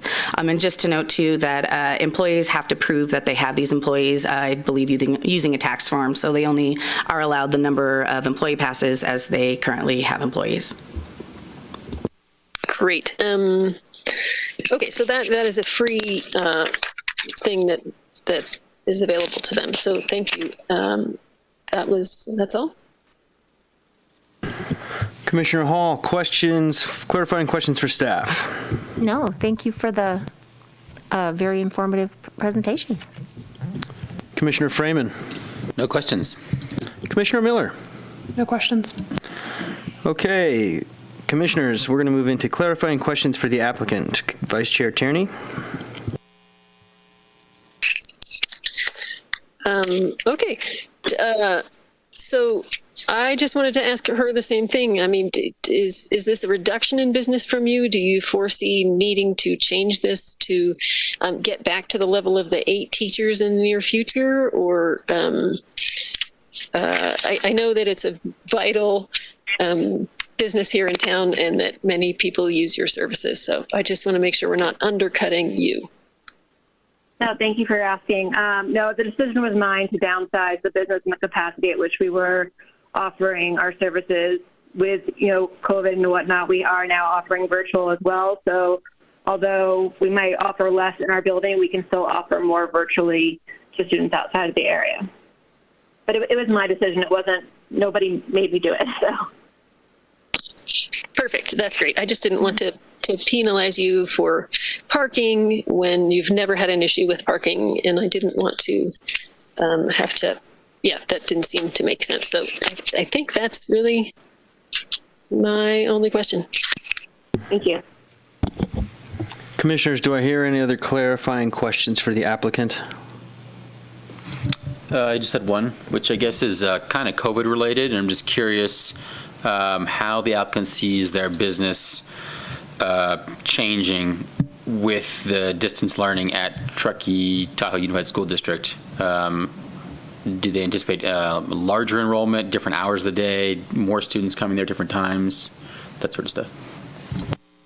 All the above. We definitely have a lot more inquiries right now because of distance learning and with the uncertainty of how the school day is going to look like. I strongly believe that it's going to be a much different scenario than it was this past spring. And although we do have the capacity to offer in-service or in-person sessions now, it will allow us to fill up more of our day. But I'm also having less students here for a variety of reasons, and one being COVID. Our groups used to max out at 5, and now we're only allowing them to be 2 or 3 students. I think there is an opportunity for there to be overall more business and maybe some of the quieter hours of what used to be part of the day. And we're just trying to meet everybody's needs and get everybody what they'd like to have for this upcoming school year. And do you see a parking concern with that change in enrollment? Not necessarily. The majority of our students are dropped off. The parents usually use this time to go and run errands or to go get some exercise. The few students who do drive themselves, it's a pretty low number at any one time, so I don't foresee there being a parking issue. I hope there's not. That's all. Okay, hearing no more questions for the applicant, we'll move into public comment. Carissa, have we received any public comment? I am refreshing the inbox, but as of just a moment ago, I had not seen any public comment, and I see none. Okay, hearing none, we'll close public comment. This would be the time now where the applicant or staff would reply to public comment, but hearing no public comment, we'll move on from that and move into deliberations. Commissioner Vice Chair Tierney, care to start deliberating? Sounds great. Deliberating sounds great, or the project sounds great? I'm sorry, the project sounds great. I don't have any concerns. I have no concerns. I'm happy that they found a new space. No concerns. There's very little bike parking around, but that's certainly not their fault. And there's no curb to even put them on, so that would be difficult. Yeah, agreed. I think this is actually probably a better space than where they were before. So. Okay, it sounds like we've reached an easy consensus on this one. So if anybody would like to make a motion on the floor. Can we pull the language up, please?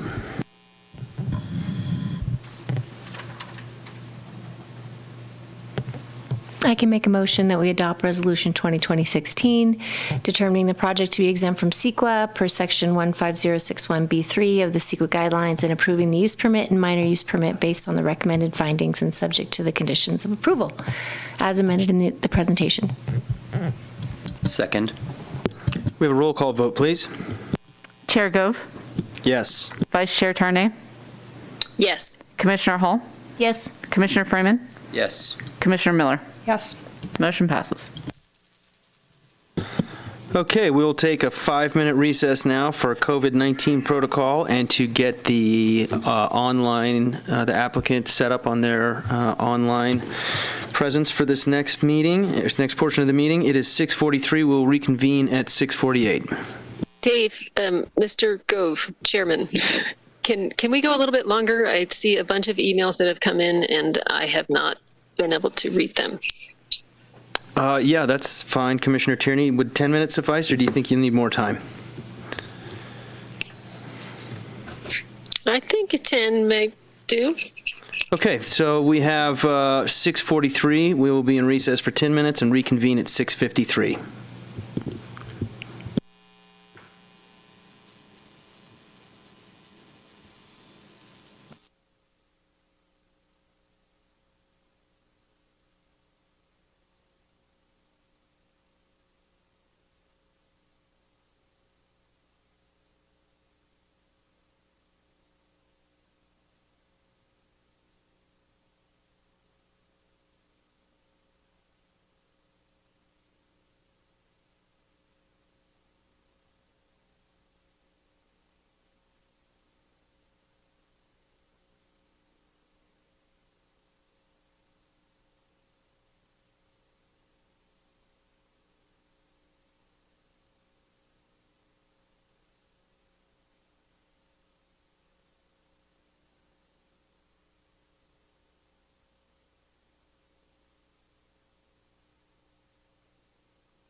Okay, let's call this meeting back to order and move on to item 8.1, which is the Tahoe Forest Hospital parking lots, application number 2020-07. If you would like to submit a public comment, please call or text 530-428-6555 or email planningdepartment@townoftruckee.com now. Do I hear any commissioner recusals or disclosures?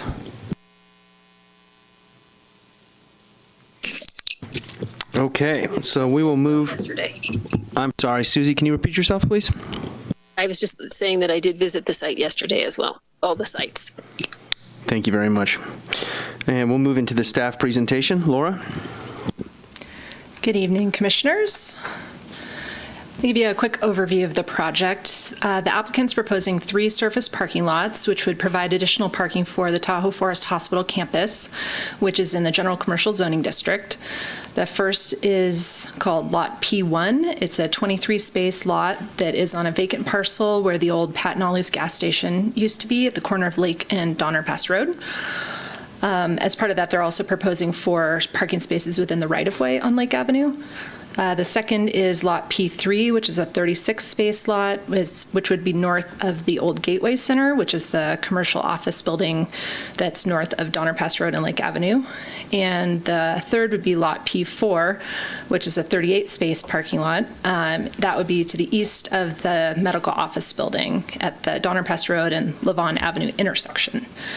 The project would require a development permit for the site disturbance, a use permit for the development on slopes greater than 20%, a tentative map to merge the vacant parcel at Lake Avenue and Donner Pass Road with the developed parcel to the south, and a lot line adjustment to adjust the parcel lines between the 3 parcels on the north side of Donner Pass Road. So this is a map to show you where those 3 sites are. As you can see, site P1 is down here. Let's see if you can see my cursor. There we go. That's about a third of an acre parcel. Lot P3 is up here. It's a 11.21 acre parcel. The development would be down here behind the existing building. And then lot P4 is over here. That's a 3 acre parcel. Here's the zoning map and the general plan land use map to show you what the zoning and land use designations are. As you can see, the parcel here, the 11.21 acre parcel, is split zoned. So part of it is the gold color up here, which is residential. And then these purple parcels down here are the general commercial. And then you can see a similar line here on the land use map. So all the parcels in red are commercial. The yellow up here is residential. And you can see that site P1 down here is in the public hospital office land use designation.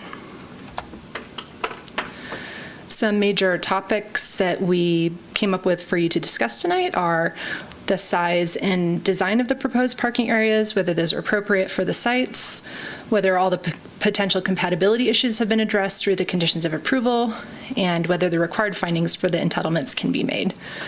So these are discussion topics, but there are also areas where the commission has discretion. So if you determine that any of the conditions of approval should be modified or deleted or new conditions added as a way to make the required findings, then that's part of your discretion.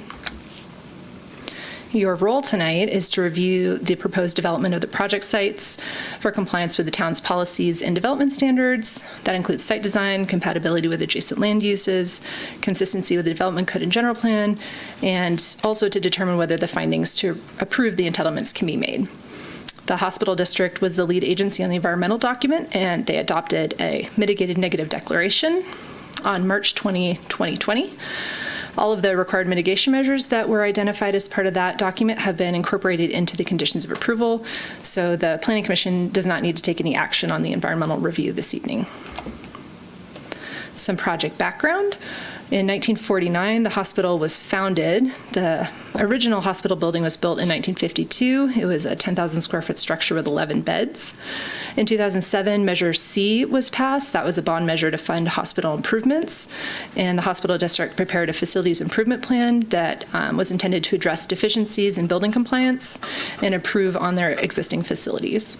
They submitted a land use application in 2009 for the improvement project. And in 2010, the Planning Commission approved a development permit and plan development for campus improvements, which included the Cancer Center and skilled nursing facility, as well as a parking management plan. In 2012, the commission approved a development permit for the emergency department and sterile processing department. And in 2013, the commission approved a development permit to demolish and rebuild the south building. More recently, in October 2019, LSC Transportation Consultants looked at the existing parking demand and availability at that time and identified a parking shortfall of 102 spaces. In November 2019, LSC updated the parking management plan. At that time, they identified a shortfall of 96 spaces, and when they did an update in February 2020, the shortfall at that time was identified as 84 spaces. So the March 2020 adoption of the M&D document reflects the 102 spaces that were identified in October when the initial work was being done. So if there's any questions about that, then we can ask the applicant team for any clarification that you might have any questions on.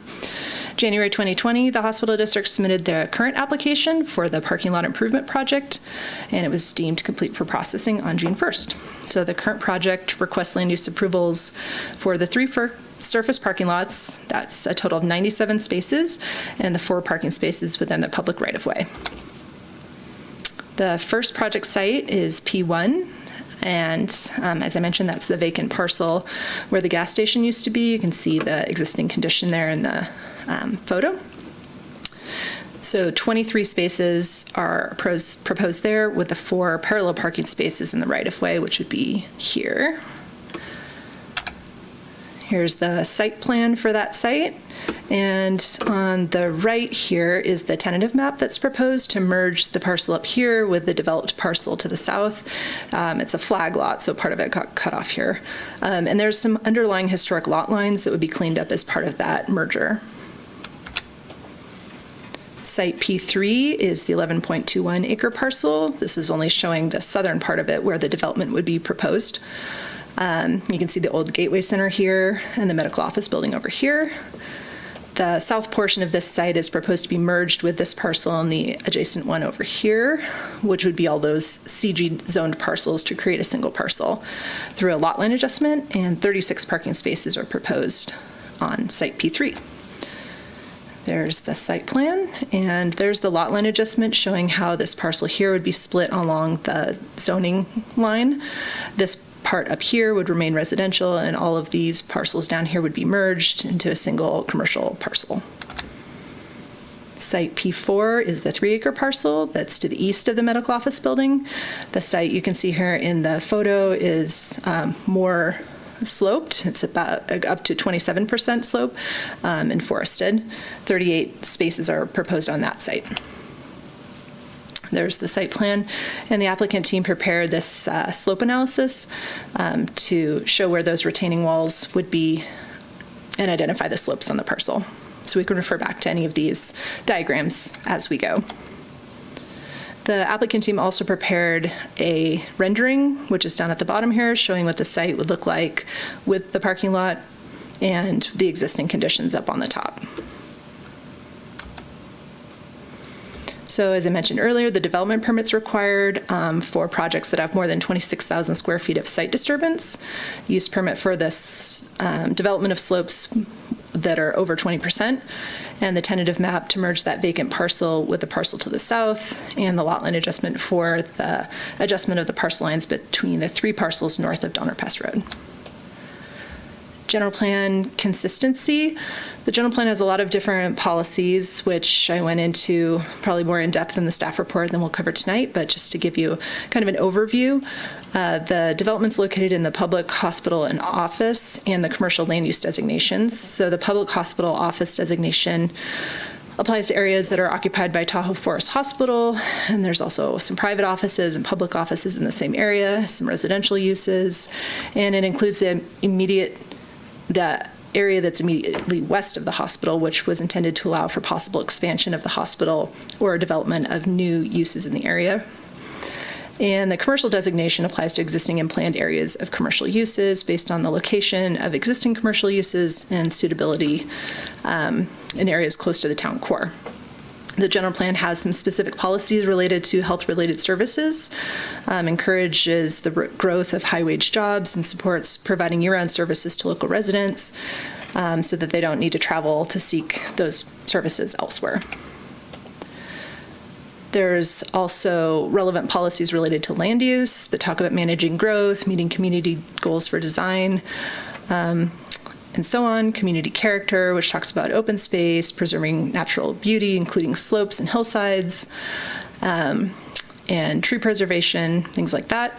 Economic development talks about expanding the health-related services to enhance Truckee's position as a center for healthcare services for North Lake Tahoe, and to provide land for the expansion of this health services sector near the existing concentrations, and building on our assets to diversify and strengthen the economy.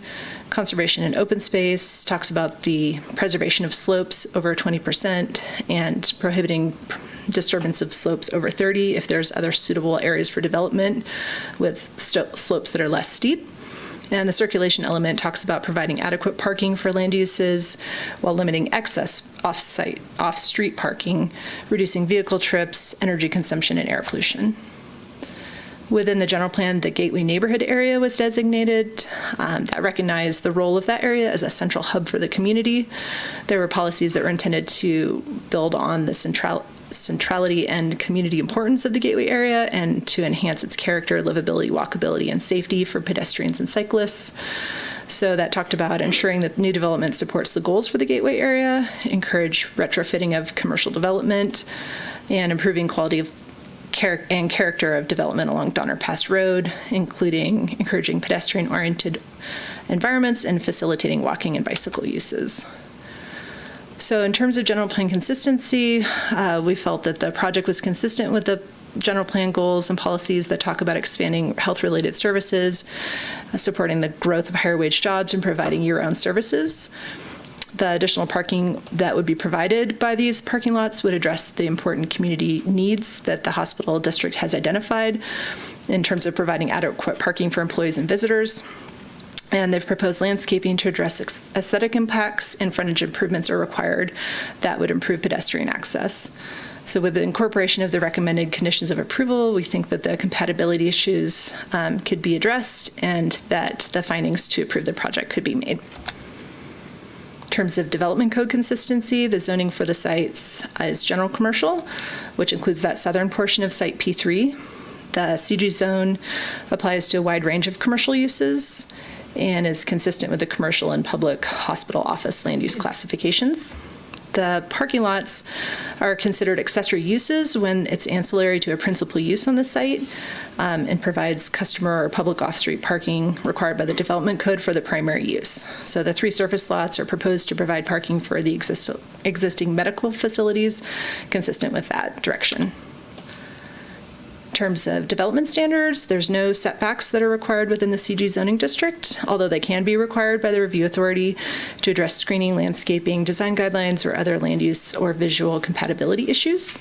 There's a maximum 70% site coverage allowed, a minimum 20% open space required. There's also a floor area ratio of 0.20, a height of 35 feet or 3.5 stories, and then landscaping and parking are required by those chapters of the code. So here's a comparison of what's required for site coverage and open space and what's provided on each of the sites, showing that those standards the project is consistent with. The FAR and height standards don't apply. There's no structures proposed as part of this project. A bus shelter was initially proposed. Our engineering division has recommended deferring that so that they can coordinate it with the Envision DPR streetscape project that they're working on. And as I mentioned, there's no standard setbacks, but those can be imposed if you determine that those are necessary for the project. In terms of site design, there are a number of relevant design guidelines that are related to parking lots. They talk about trying to avoid putting large parking areas between buildings and streets, inviting pedestrian movement along street frontages, minimizing the visual impact of parking lots, including providing screening and parking lot landscaping, trying to locate the parking areas to the rear of buildings or screen them with landscaping, On sloped terrain, the guidance is to step the parking lots to follow the terrain and use the geography and landscaping to break up lots that have more than 25 parking spaces. Also to locate and design the parking areas so they provide vehicle and pedestrian access that coordinates with the adjacent parcels, and to orient the parking facilities toward major roadways. So site P3 has the existing structure, which they're proposing to locate the parking behind.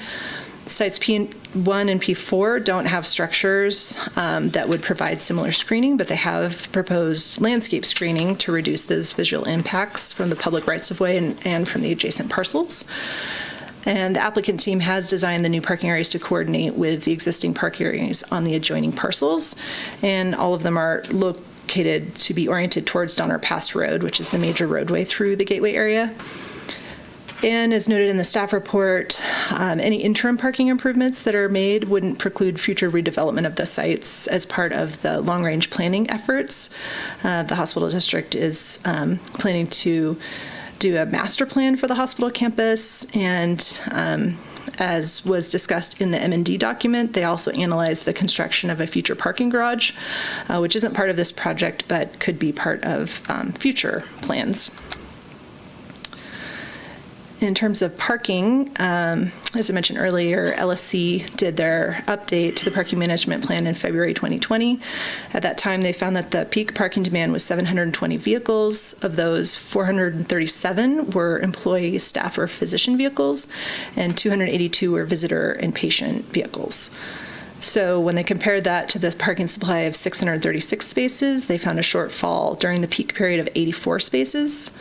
They found that the shortfall was most severe in the central area, which had a deficit of 154 spaces, and a smaller deficit of 8 spaces in the Gateway building. They also found a surplus of spaces in the south area of 59 spaces, and the medical office building lot of 19 spaces that partially compensated for the shortfall in the first 2 areas. So based on the conclusions of the various LSC studies, the applicant believes that additional parking is needed to accommodate the existing parking demand for the hospital campus. The development code requirements for parking establish parking demand for different uses, but also state that when parking requirements are established by use permit or development permit, then those standards supersede what the development code requires. The code also says that when there's an increase in capacity or intensity, then that would result in more off-street parking required, then additional parking spaces should be provided. So the applicant put together some numbers here based on a question from Commissioner Tarnay earlier about what the parking demand would compare to the development code standards versus what the current supply and proposed supply is. So for example, you could see the medical office building, the code would require 148 spaces. They currently have 128. They're proposing to add 38 to bring that number up to 166. So you can see that 2 of those buildings are currently underparked if you were to go by what the development code requirements are, although the previous approvals relied on the LSC studies to determine the appropriate level of parking. So with the current proposal, the 97 spaces with the 3 lots plus the 4 spaces in the right-of-way are proposed. The applicant described in their project justification letter that they're hoping to address the current parking shortfall and also accommodate potential changes in their facilities that might occur over the next few years that would allow them to potentially move some of their departments and activities that are in other facilities like the Pioneer Commerce Center over to the main campus. And they'll continue to assess the parking demand through their parking management plan. If they need to make future changes to the parking facilities, that would require additional review by the commission. And if additional parking is later provided for the campus, for example, if they were to construct that parking garage, then excess parking that's not required at that point would need to be removed, or the site's redeveloped with new uses that would utilize that parking. So the conditions of approval also include off-site parking in the right-of-way, any conditions for that were recommended by the engineering division. And Susie had a question about the excess parking standard in the code. So here's the language from that. It says that the parking standards are a minimum and maximum standard, and the off-street parking spaces that exceed the standards can only be approved in conjunction with the land use permit and when additional landscaping and pedestrian improvements are provided. And when a project proposal includes parking in excess of the number of spaces required, the review authority shall approve no more than 20% more spaces than otherwise required. And I would note as part of that that if you were to apply the 20% excess parking standard to what the LSC study has determined to be the current parking shortfall, then it would be within that 20%. Bicycle parking, the development code requires that non-residential uses provide bike parking at a rate of 5% of the number of vehicle parking spaces. So if a non-residential use doesn't have any spaces, then they're required to provide those if there's an expansion or intensification of use. So we looked at the proposed number of spaces that are provided for each site and calculated what that would be at the 5%. And the code says if it's less than 3, then you have to provide at least 3. So each of those sites would be required to provide at least 3 parking spaces for bicycles. So that was included as condition of approval 39. Next code section that we looked at was hillside development. The purpose of the use permit is to review and analyze impacts to hillsides with slopes that exceed 20%. The development code has design criteria for hillside development that includes preserving topography and designing projects to fit the terrain, to follow natural contours and minimize grading, and to terrace structures and avoid large retaining walls. Here's that slope analysis diagram that the applicants put together. The slope on site P3 is just above the threshold requiring the use permit. It's 20.7%. And as I mentioned earlier, the P4 site has slopes of 27%. So what the applicants are proposing on site P3 is a riprap wall to retain the slope. And on P4, they're proposing a 3-tier retaining wall. One of the walls in those tiers would be up to 6 feet, and then the other 2 would be up to 8 feet. That would be in the center of the wall, and it would taper down to 0 at the edges. And they're proposing landscaping on the terraces that would address the screening requirements in the development code. The conditions of approval included requirements for grading areas to be protected from wind and water erosion, which is something that we typically require when we're talking about hillside development. Tree preservation.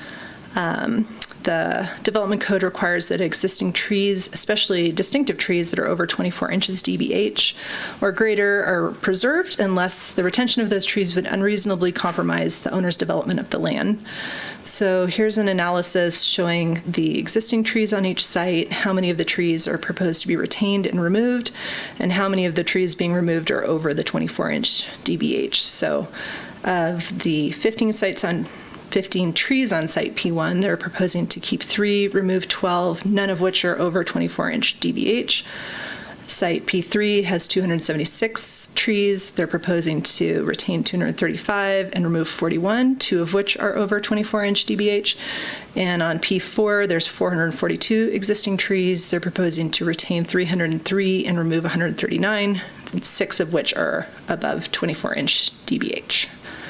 So we included conditions of approval that talk about requiring approval of the tree protection plan, prohibiting tree removal outside the disturbance area, and requiring compliance with all CAL FIRE requirements for tree removal. Commissioner Tarney also had a question about the language in the code related to tree preservation, so I included this. So it says that site design should maximize opportunities to retain trees to the maximum extent feasible, and that existing trees, especially distinctive trees over 24-inch DBH, should be preserved unless retaining them would unreasonably compromise the development of the parcel. And then the definition within that code section of a distinctive tree is a tree having a trunk of 24 caliper inches or larger in diameter at breast height. So the landscape plans for the project were prepared for sites P1 and P4. Those include landscaping along the property lines to reduce the visual impacts from the public view sheds and adjoining properties. Includes trees, shrubs, ground cover, perennials, and seed mixes, and they're proposing drip irrigation for those sites.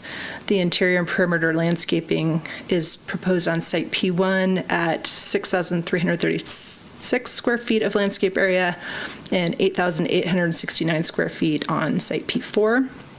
Site P3 doesn't have any formal landscaping proposed because it's located behind the building and not adjacent to a roadway.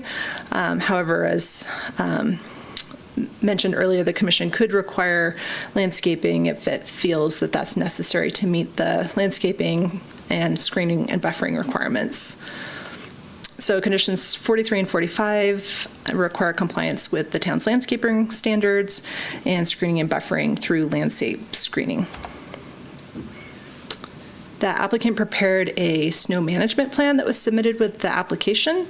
After going back and looking at what the snow load requirements are for each parcel, which is either 50 or 75% depending on the snow load, they determined that they could meet those requirements without needing any modifications. And I wanted to note that the engineering division looked at all three parcels, and even though technically the 11.21 acre parcel is requires the 75% snow load because it extends up the hill, the development's proposed down in the lower area, and that part would be combined with the other CG parcels that are only require the 50%. So they felt that 50% was sufficient for all three of those sites. So here you can see the calculations from the applicant in terms of what the snow load is, the required area, and what they have available. Condition 25 would require approval of the final snow storage plan by the town engineer. A few more standards that we looked at. One was solid waste. Our solid waste division reviewed the project. They recommended public litter containers in each parking lot. So we included that as condition 42, which would require a final solid waste plan prior to permit issuance. Exterior lighting is only proposed on site P4. The electrical plans identify 7 parking lot pole lights, which are 20 feet tall, and 6 pedestrian pole lights, which are 12 feet tall, both of which meet the town standards for parking lot and pedestrian lighting. Condition 40 would require verification that all the exterior lighting complies with the development code standards prior to permit issuance. And no signage is proposed, but the applicant has indicated that they may be interested in a monument sign at the corner of Donner Pass Road and Lake Avenue. So condition 41 would require approval of a sign plan for any future signage. The engineering division provided recommendations for the project, including offer of dedication for drainage easements, frontage improvements for the P1 site. They want that to coordinate with the envisioned DPR project. That would include curb gutter, sidewalk, driveway approaches, bus pullout, ADA ramps at the corner of Donner Pass Road and Lake Avenue, a minimum 8-foot wide sidewalk along Donner Pass Road, and 6-foot wide sidewalk along Lake Avenue. And if sites P3 and P4 develop or redevelop in the future, then they indicated that the frontage improvements would be required at that time. As I mentioned earlier, the transit shelter that was originally proposed as part of this project on site P1, the engineering division asked that that be deferred so that they can look at that through their envisioned DPR planning and figure out where the best location for that would be. And Scott from engineering is in the meeting tonight, so he can answer any questions that you might have about timing for that or how that would work. There's also a requirement for access easement as part of the lot line adjustment and the approval of the final snow storage plan. So those conditions or those recommendations were all included in the conditions of approval. As I mentioned earlier, the hospital district was the lead agency on the environmental document. So they adopted the mitigated neg deck on March 26, 2020. The CEQA guidelines do allow for public agencies to act as lead agency to prepare the environmental document, and that's defined as a public agency that has principal responsibility for carrying out or approving a project which may have a significant effect on the environment. So the town is the review authority for the land use permits that are required to actually construct the project, but the hospital district has chosen to act as lead agency for the project and prepare the CEQA document. The M&D identified potential environmental impacts Those are related to air quality, biological resources, cultural resources, geology and soils, hazards and hazardous materials, and tribal cultural resources, and propose mitigation measures to mitigate any potentially significant impacts to less than significant levels. Those mitigation measures were all incorporated into the conditions of approval on the project, and we feel that the mitigation measures that were developed are adequate to meet the requirements of CEQA and the goals and policies of the general plan. So as of about 4:30 today, we had 4 public comments that came in after the staff report was published. One was from Douglas Kramer. He asked the commission to consider how many parking spaces are appropriate and what the sort of the vision of Truckee will be over the next 20 years. He didn't object to using existing areas for parking, but didn't support the removal of trees to provide parking. And he thought that the number of parking spaces should be limited, given that TART serves the hospital facilities and that only a small percentage of visits are emergency related. Alex Lind felt that single-level surface parking that removes a significant number of trees isn't the best use of the space and isn't in line with the town's plans for mixed-use projects that are in walkable areas. That letter proposed a number of alternatives that could be considered to reduce parking demand and identified general plan goals that the commenter felt were not consistent with the proposed project. Ruth Hall was concerned that there does not seem to be a cohesive plan for the hospital expansion, including parking lots, and felt that the wall of cars and asphalts would be eyesores and bad for the environment. She thought it lacks charm and discourages walkability, and thought there should be a better solution. She also talked about the Gateway history and the need to preserve neighborhood hubs, felt that the hospital would be swallowing the charm of Gateway, and wanted to see a final vision plan for the hospital. And Ralph Goodon said he was appalled by the proposal and what the impacts on the forest that remains on Donner Pass Road would be, and replacement of that forest with asphalt. He thought the solution was not consistent with the character of the town, and the lack of process for the public to weigh in on the project wasn't consistent with the general plan intent. He thought it was a short-term solution to a long-term problem, and identified issues with asphalt in terms of raising temperatures, causing runoff, creating additional automobile use, and denigrating community aesthetics. Copies of those letters were forwarded to the commission for review, and between 4:30 and 5, I think, is when these 4 came in. I believe Carissa has received a number of additional comments that were forwarded to the commission that came in after 5 o'clock.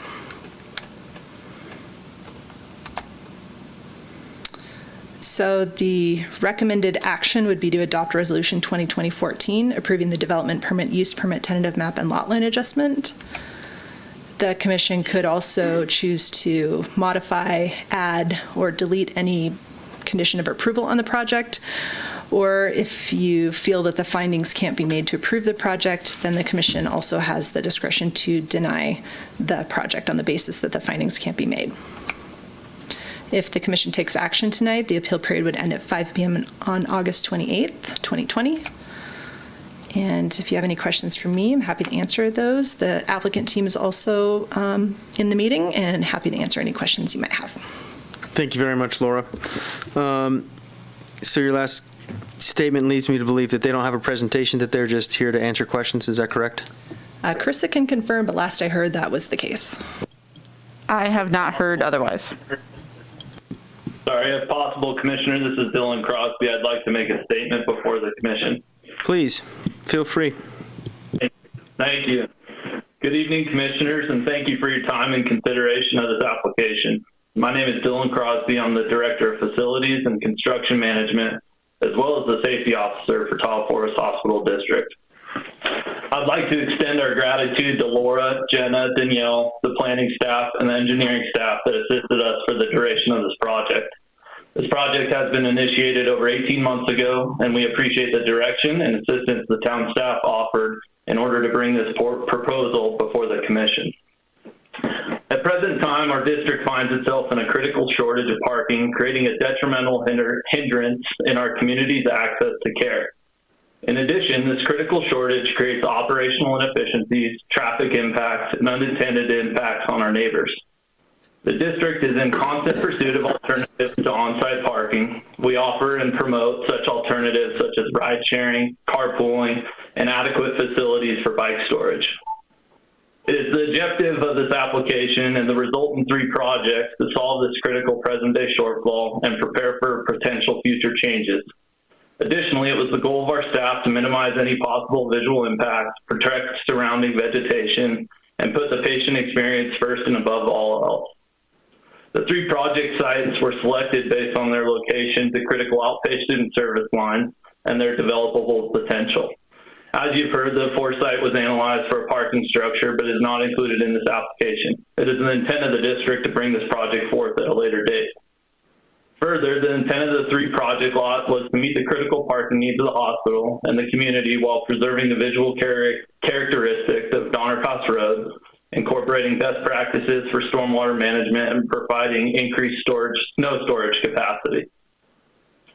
The site south of Donner Pass Road, P1, was lowered from the Donner Pass Road elevation and incorporates surrounding landscape buffers to reduce visual impacts. This lot also includes frontage design features for a future bus shelter, providing increased access for other modes of transportation. The lot is planned to be utilized by staff, so the visitors and patients have the closest proximity to the building access. Sites north of Donner Pass Road, P3 and P4, are designed with the existing topographic features in mind. P3 incorporates rock slope protection to the north and infiltration trenches to the south to promote natural stormwater infiltration. The visual impact is minimized by the existing building. P4, with slopes greater, incorporates the tiered rock retaining walls that you heard about and infiltration basins to the south to additionally promote natural stormwater infiltration. Many existing trees will remain between the proposed lot and Donner Pass Road and be supported by further landscape buffers to shield the corridor. The development of P3 and P4 also allow for substantial increase in snow storage, critical to our wintertime operation and alleviating the potential and necessity to off-haul snow. As with P1, both sites are intended to be utilized by staff primarily, allowing patients and visitors the best building access. Additionally, we did do our public notices. We had 3. The Tahoe Forest Hospital published public notice of hearing, notice of public review period, and notice of intent to adopt mitigated negative declaration for the project included in this application. All these notices were published in January of this year. And today, to answer any questions or concerns that you may have, we do have Judy Newland, Chief Operating Officer of Tahoe Forest Hospital, Ted Owens, Executive Director of Governance, Tahoe Forest Hospital, Gordon Shaw, Principal, LSC, Cindy Nose, Rainey, Planning and Management, Ken Anderson, JK, Architecture and Engineering, and Les Carter with SOMA.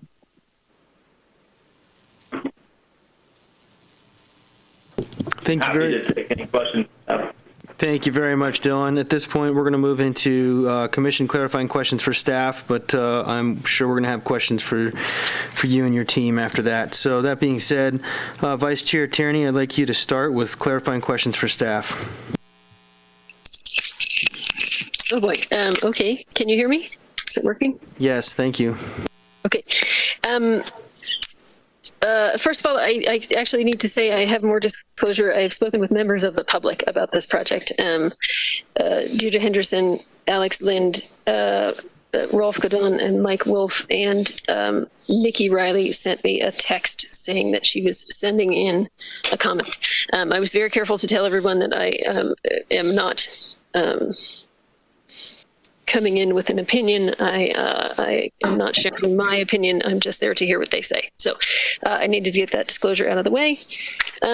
Staff questions. I'm gonna skip that one. I have a lot of notes, so.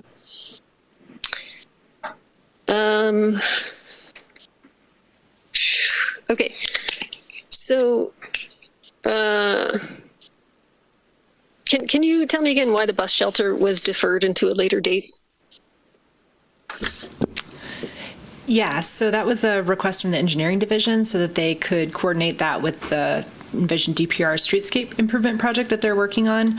Their thought was that there might be a better location for it that they would want to look at. And what they're also seeing these days, and Scott can elaborate more on this, but they think it's a better option to try to incorporate those shelters into a building like they did with Grocery Outlet.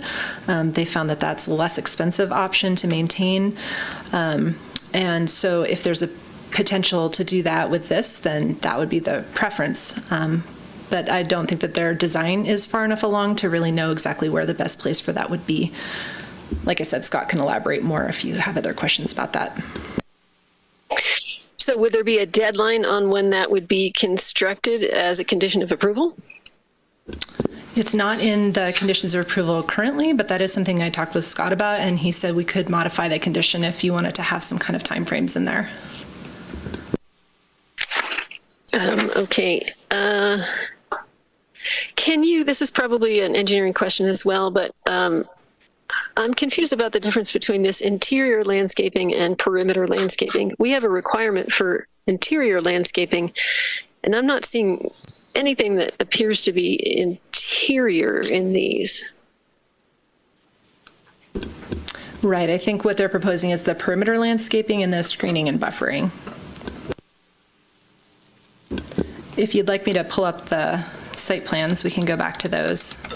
I didn't include the landscape plan in here, although it was in the staff report. So you may want to refer to that. In the staff report on page 30, it says, interior landscaping is required to be provided at a ratio of 200 square feet of landscape area for every 5 parking spaces.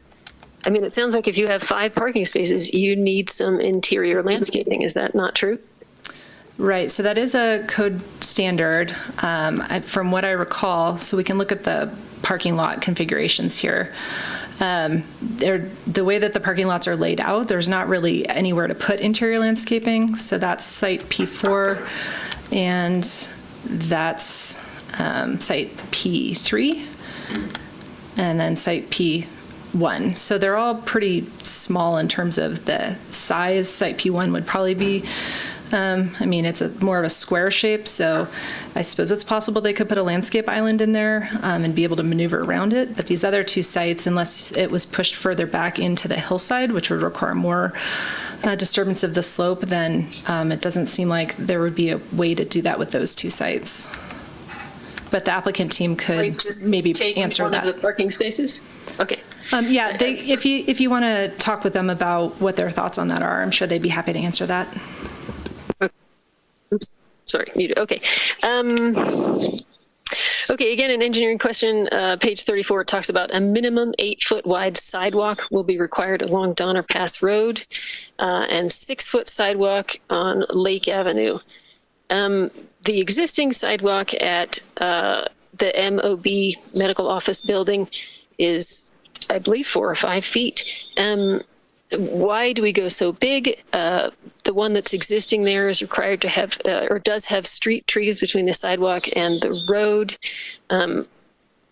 Why do we not require that? When was that built? Those trees are finally getting big enough to throw shade. So how many years did that take to get there? That was a whole lot of questions. Let me know if you need me to break that down. I'll let Scott respond to that. I think he probably would be better able to respond to that question. Yeah, so the reasoning for the wider sidewalks through there, so the 4-foot sidewalk that's currently existing in front of the medical office building is pretty much the ADA minimum standard. That's for obviously a wheelchair accessible to travel down the sidewalk. What the town has utilized is a wider sidewalk standard in order to provide a more comfortable use of the sidewalk and to allow really for any users to kind of travel past each other in opposite directions. But really, if you encounter either 2 strollers, 2 wheelchairs, kind of 2 larger uses of the sidewalk, what the 6 or 8 foot wide sidewalk allows it to do is that one person doesn't have to move over either into the roadway or into landscaping or a parking lot adjacent to the sidewalk to allow that encounter to work. So that's the reasoning for the wider sidewalk. Also, it provides a wider location for our snowplows to provide kind of clearing of the roadway. So in the western segment of Envision DPR, there's a assessment district that was created where the town facilities crew performs snow removal out there, and they drive a drive-on 5-foot wide snow blower that obviously is wider than a 4-foot sidewalk. So that's that with a little bit of room there for them to do that. The intent with the eastern segment planning for Envision DPR would be to establish a similar assessment district along this stretch that, again, facility staff would likely be the ones that would be removing snow, and so that helps with that wintertime operation as well. To touch on the landscape buffer between the curb and the sidewalk, so I can't touch on the timing of that. Maybe Laura can go into that a little bit more. But the reasoning behind the town not moving forward with implementing these buffer strips between the roadway and the sidewalk is that they are very difficult to maintain. Number one, Donner Pass Road is a sand route, and so they can get accumulated with a lot of sand, which makes maintenance responsibilities that much higher for our public works crew, as well as it's difficult to get landscaping to grow well in them. Obviously, the hospital district has done a good job there with the median and with the street trees along there, but I'm sure that Dylan or someone else from their team can point out the maintenance kind of step up with putting that landscaping strip between the two uses.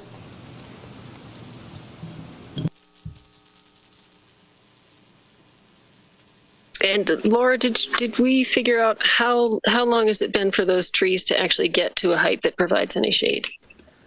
I think the landscaping that you're talking about was part of the Cancer Center, which was 2010.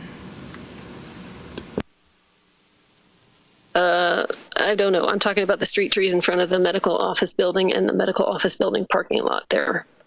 I'm not talking about the island in the middle. Oh, on the north side of the street. Yeah.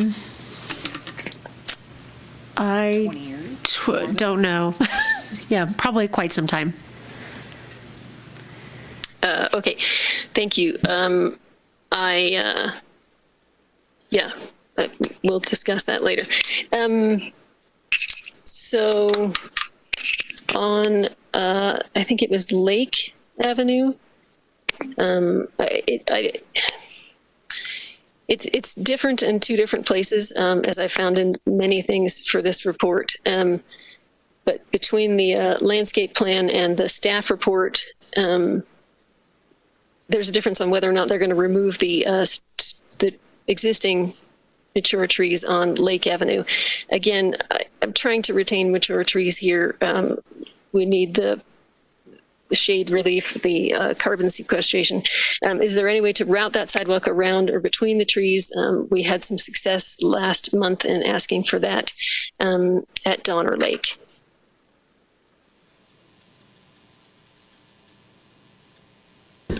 Scott can chime in, but when we talked about that with the other project, engineering thought that there were ways that they could potentially work the sidewalk around mature trees that the commission wanted to see retained. But maybe Scott can talk about this site specifically and whether that would work here. Commissioner Charnay, can you please identify which tree you're describing that you're hoping to maintain? I can show you a picture off my cell phone. Here. Well, there's two trees, existing trees on Lake Avenue at the P1 parking.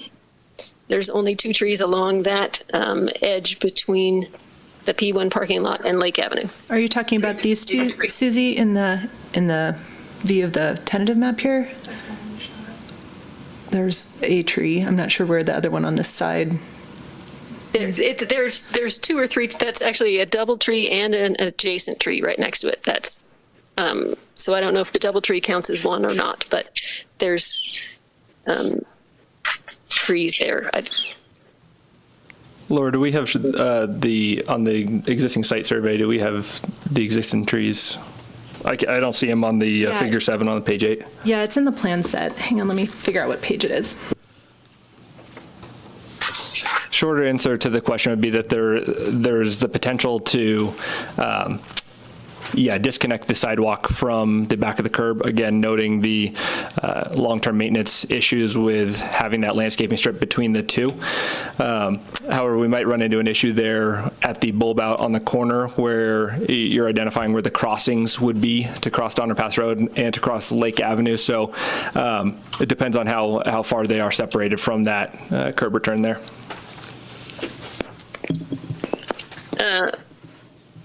Okay, so yeah, I have a picture here, but I don't think you'll be able to see it. But there's a double tree and then a single tree right next to it. Okay, I would like to look into retaining those. I've lost my place. Okay. Scott, if you look at sheet C 2.0 of the plan set, that should show those trees.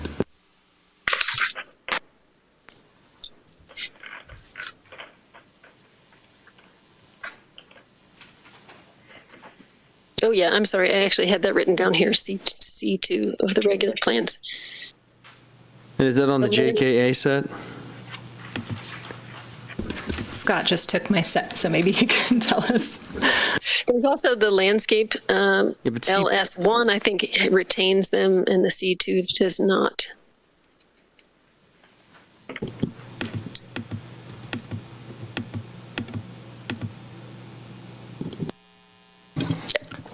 I would say that it depends. Again, I'm looking at sheet C 2.0 of the plans, and it's not identifying the proposed sidewalk. What we're looking for on Lake Avenue is to maintain the 24-foot wide travel lane to allow the two 12-foot travel lanes on Lake Avenue to continue, as well as kind of a typical parking, on-street parking stall. So, and our typical details for our curb standards. So, again, I would say it would depend on how everything laid out, but I think that's an opportunity during plan check to identify if either or both of those trees could be kept. Okay, thank you. I appreciate that.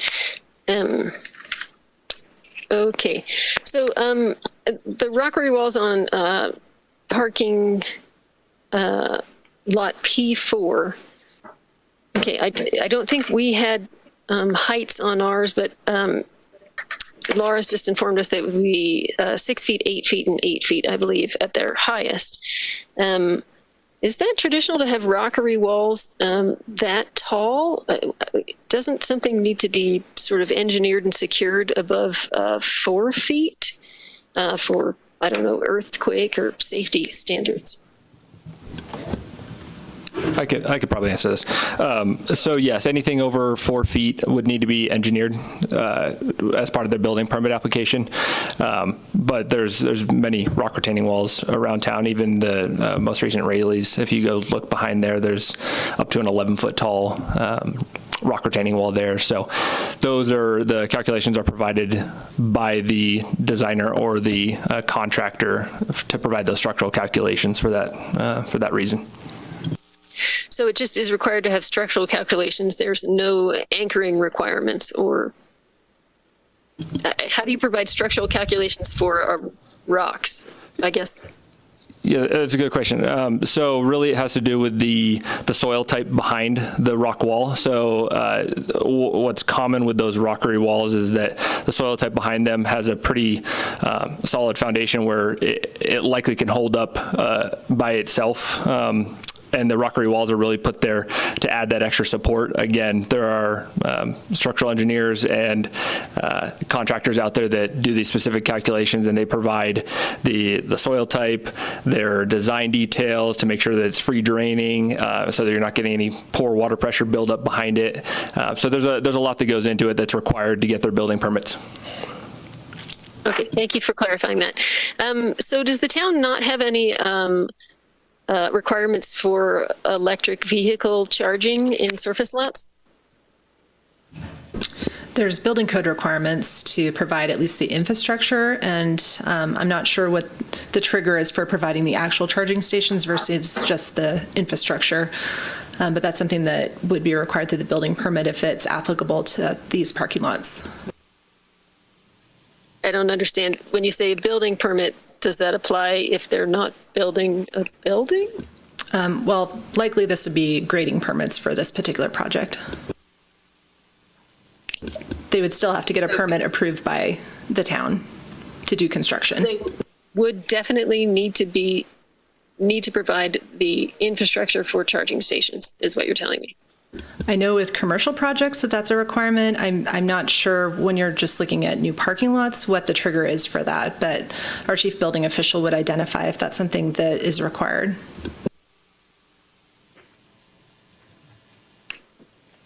Can our chief building official let me know? Again, if we're putting in this much parking and we're not making any concessions to greenhouse gas emissions. Commissioner Tornay, even if it is required, it's only the underground conduit. It's not the actual charging stations themselves. That portion of the building code doesn't go into effect for a few more years. Okay, thank you for the clear answer on that. Okay.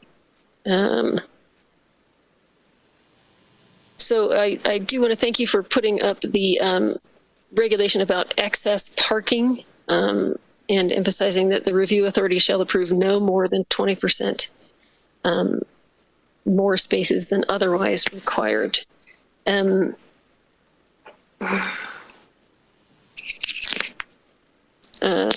You've already covered that. Sorry, that was my question from before. Okay, and you talked about the parking numbers if they were built anew. So I think I need to come to I have many, many questions, but I'm going to go to one right now. I'm confused about this, the 20%. I'm confused about redoing all of these parcels. To me, it seems that what you say in the staff report is that we're redoing these property lines to ensure that the parking areas are ancillary to the primary uses on the sites. So to me, it sounds like that 20% should apply to that building on that site in order to be ancillary to that. Or are we saying that it's not? So I think what you're saying is that each site, the amount of parking should be related to whatever the existing building will be on that property, and that any increase should be calculated on each parcel as opposed to overall? Is that what you're saying?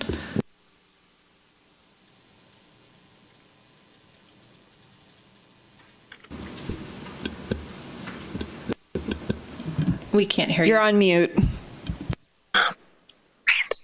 Okay, sorry. Yes, because what was said in the staff report, ensuring that the parking areas are ancillary to the primary uses on that site. But it sounds like you're saying that it can be for the entire thing, but then we're doing all of this lot line adjustments and tentative map in order to make it ancillary to that site. Right. So the parking areas that are proposed would serve the existing uses on those sites, but what's been approved in the past for the hospital was more of a campus-wide parking strategy. So that's something that the commission could talk about, whether you think it's appropriate for them to be able to use parking from different sites to meet the overall demand versus just the use on that particular site. Okay, thank you. Do we have an estimate of what our yearly budget for the local bus system is? Yeah, I talked to our transit manager earlier after you asked some questions about that, and she said 1.6 million is the operating budget for 2021. Okay, thank you. Is it common to have the entity who is applying for a permit to be the lead agency on their mitigated negative declaration? I don't know that it's common. I think Jenna said that from her recollection, there's been maybe 3 or 4 times that a special district in Truckee has taken the lead on the CEQA review. I'm having a hard time figuring out how it's not a conflict of interest. Can someone explain that to me? It's a good question. It's really allowed pursuant to the CEQA regulations. So as a special district, the hospital is permitted to act as lead agency, and in this case, they chose to do so. So it's allowed by state law. So is there, so for comment on this MND, that comment period is passed, it's been accepted, and there's no way to have issue with assumptions or calculations in there?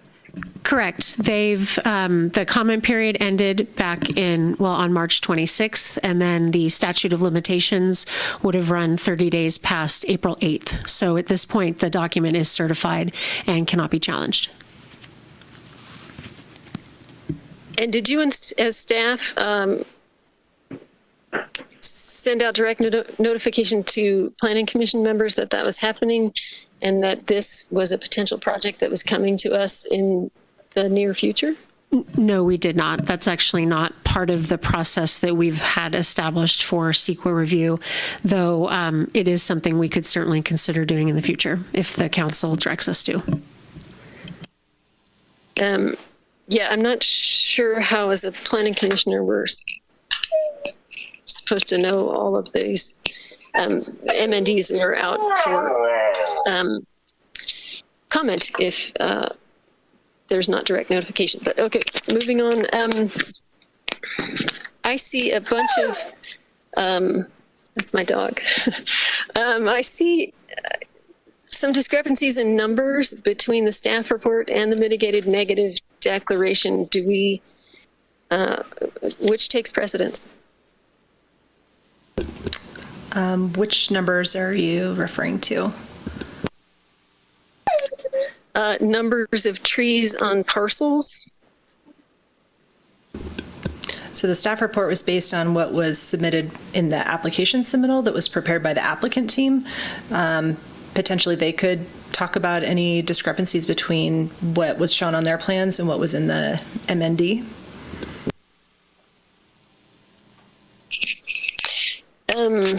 Okay. Then I have one more question about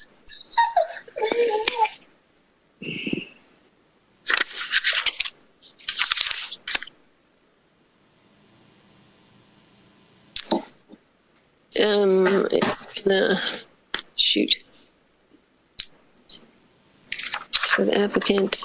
Oh, I need an explanation from staff on how a parking lot is going to expand health-related services or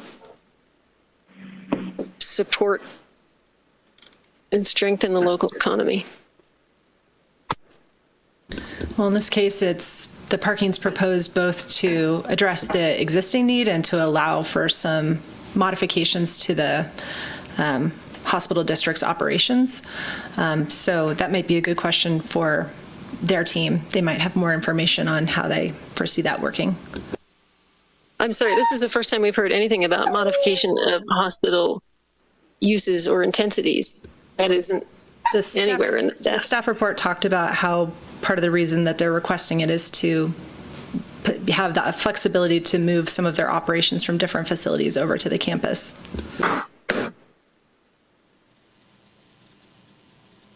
And they would do that by locating them in the parking lot? No, they would use the existing buildings that are there. And the parking would support that. Okay. Yes, okay. So I think that is all my questions. Thank you.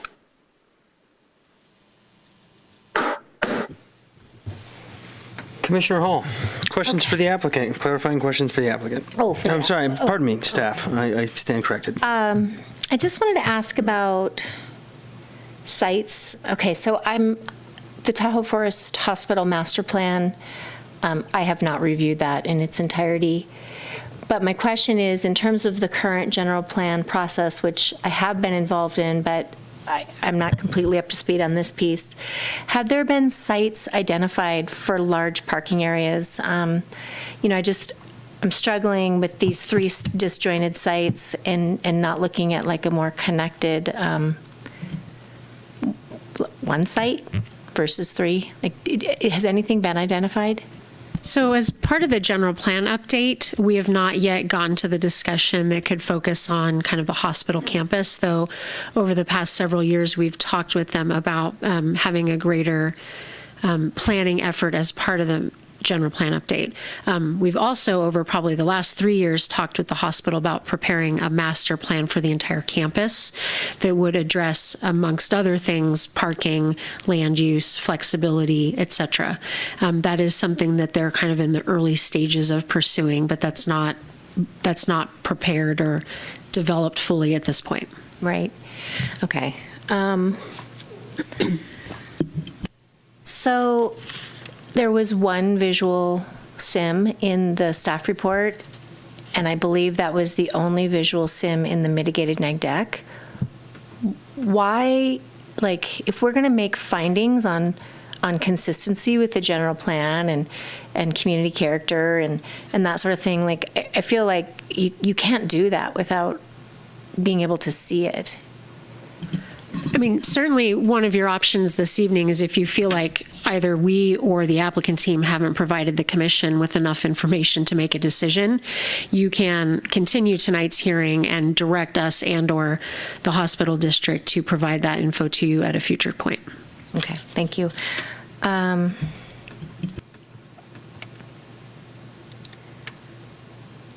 Sorry, I've got my questions mixed up for the applicant. And do we know the difference in cost? And I know this might be for you, Scott. The difference in the cost in a surface parking space versus the cost of a space in a raised structure or something like that. I mean, I feel like I've heard the term $30K per space for surface, and I'm not sure if that's. So from the town's perspective, I mean, we've had some experience, obviously constructing some trailhead parking lots. Those range anywhere from 10 to 25,000, depending on terrain, grading, that kind of stuff. Mm-hmm. Really, the town definitely doesn't have any experience building structural parking lots, and I can't. It's the same thing that the cost of that varies depending on the type of construction that they do. I mean, you can go from 60,000 a space on up, depending on if they have to do integrated drainage, heat melt systems. They can get very expensive. And with our snow loads here, there's just a lot more concrete involved, which is expensive. So there's a big cost difference between the two. Okay. I can't speak to snow load, but in Berkeley, when we did our campus parking program, $20,000 to $40,000 per space on top of land was the number that we were given. For a parking structure? Correct. Yeah, okay. Thank you. But snow is obviously complicating. Right, so that's what the 60K you were mentioning. Okay.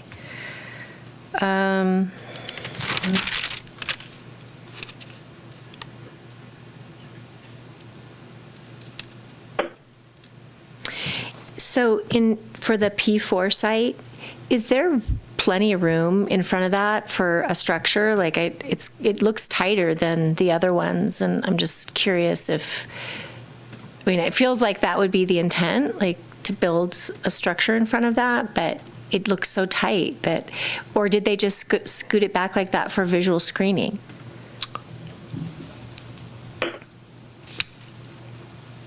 I could probably answer this one. Oh, thanks. It looks like, I'm looking at page 13, so figure 16 of the staff report. Mm-hmm. It looks like they carried the southerly line of the existing parking lot behind the medical office building. That is their east-west bound, their southern east-west bound. So it looks like they're planning to build or providing a buildable location that would be similar to the medical office building in front of that in relation to Donner Pass Road. Okay, that's it for now. Thank you. So follow-up question to that, does the coverage on that lot support that? That lot is 3 acres. Once the lot line adjustment's done, it'll all be combined into one. So then we would have to look at the total parcel at that point. So you can see some of the existing development on this parcel. And then I think if we go to the previous one there, we can see how that would connect up with the parcel further to the west. So I'm not sure what that calculation would look like. Thank you. One more question.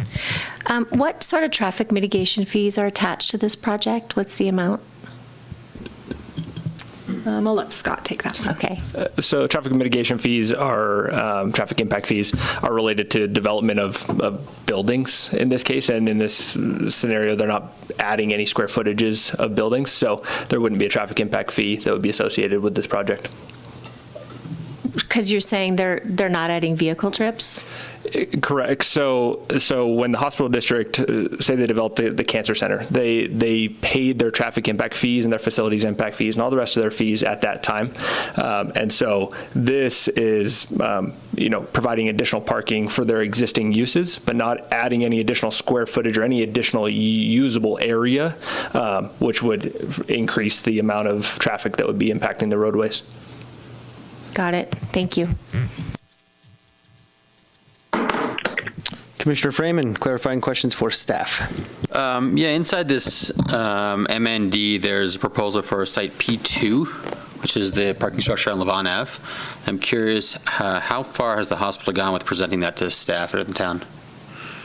They haven't submitted anything for that project. That's something that they're considering as part of the master plan that they're working on, but they haven't submitted any requests for that.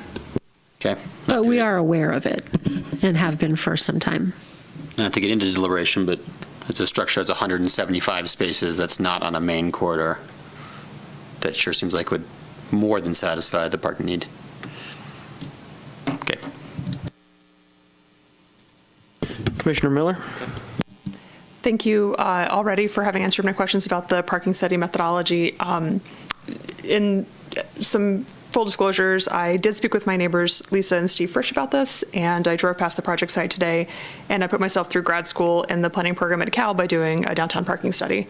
So I was very curious to see the methodology, and I'm curious why the survey data was what made it into the presentation tonight. And in the third attachment in the folder of item 8.1 attachments on page 31, there's a table that shows parking counts that were field surveyed, and it shows that at no point is there, while some specific parking areas may have over 100% capacity, at no point did the peak exceed 86% in the combined parking at the hospital today. So the numbers I used were from the latest parking management plan that was prepared by LSC, but Gordon could probably respond to your question about the other data. Good applicant question. That's it for me. Thank you. Okay, with that, why don't we move into applicant questions and fire away? Great. Question for the applicant. Can you please explain why you chose to use the survey data rather than the field observations, and how that survey data was collected? Good evening. Oh. No, sorry, go ahead, Gordon, please. Okay. Good evening, Gordon Shaw, principal with LSC Transportation Consultants in my daughter's bedroom. Which is the closest thing to the Wi-Fi, so this is preferable. What we've done is we've done a series of counts over all the years. And we've identified different periods that we've done those counts. Before we do the counts, we're not entirely sure when the peak parking demand for over the course of the year is going to happen. We have also over the years done very detailed surveys of employees and of visitors and of the department heads of how many visitors they have per day and so on. So the bottom line of it is that we did parking counts on a particular day, the most recent time of November 13th, and we collected survey data for the whole year. When we analyzed that survey data later, we found out that there are more people on campus later in the winter than on November 13th. And Because of that, we had to use the survey data to calibrate against the counts on that one day. There's a lot of different factors that go into the mode split proportion, what proportion of people are coming by bike and ped and transit and so on. The vehicle occupancy data, we have a lot of data on that. And the bottom line is we can calibrate against those counts on the November 13th, 2019, to come up with this equation and then apply it to basically the worst time of the worst day in the year. And that's essentially what that peak demand is. And so you're absolutely right, Commissioner, that on the day that we counted, overall, we didn't exceed the parking demand. But we can use that data to say that on the peak day of the year, we know that we are generating a demand that is exceeding that parking demand. And there's a lot of anecdotal information too beyond all this data to back that up. But the plural of anecdote is not data. Can you tell me more about the survey that the department heads fill out? Yes, we were very interested in the chain, and there's numerous departments within the hospital. Depending on how you want to define it, there's 20 to 30 different departments, and we are very interested in the variation in activity, visitor activity over the course of a day, over the course of the week, over the course of the year. And so it would have taken an army of surveyors to have somebody at every one of those front desks in every one of those departments tracking the number of visitors. So we did use we surveyed the department heads to fill out forms on the number of patients they have or visitors to patients over the course of all those different periods. You'll have to excuse me, I've never been a patient or a visitor at this hospital. Do all visitors sign in when they enter the building, given any length of visit? There's others like Dylan that could probably explain more, but it's quite a porous campus, I guess is a good word to use. There's lots of different individual offices you can go into. There's not one location that everyone goes through. So it was a lot more complicated than that. And do you have a sense of how the department heads would know, or how do you extrapolate mode and vehicle occupancy to this department head survey? I imagine department chair is quite busy and doesn't know how many people are in each car. We don't. That was based upon, and I forget the numbers, but I think it was hundreds of surveys completed by patients and then visitors to patients separately. So that's where, and also employees. So we've got a good representative sample from those kind of three different sources of parking demand, I suppose, to identify those key factors of vehicle occupancy and travel mode and how travel mode changes from summer to winter. That sort of thing. Yeah, I'm curious about those individual surveys asking how people themselves get there. Do you recall if those were phrased as how did you get to work today, or how do you typically get to work, or the hospital? I don't have that in front of me. For the visitors, it was how did you get here today? I can tell you that much. But I don't know, I don't have it in front of me to say whether we asked that question or the how do you typically get here question of the employees.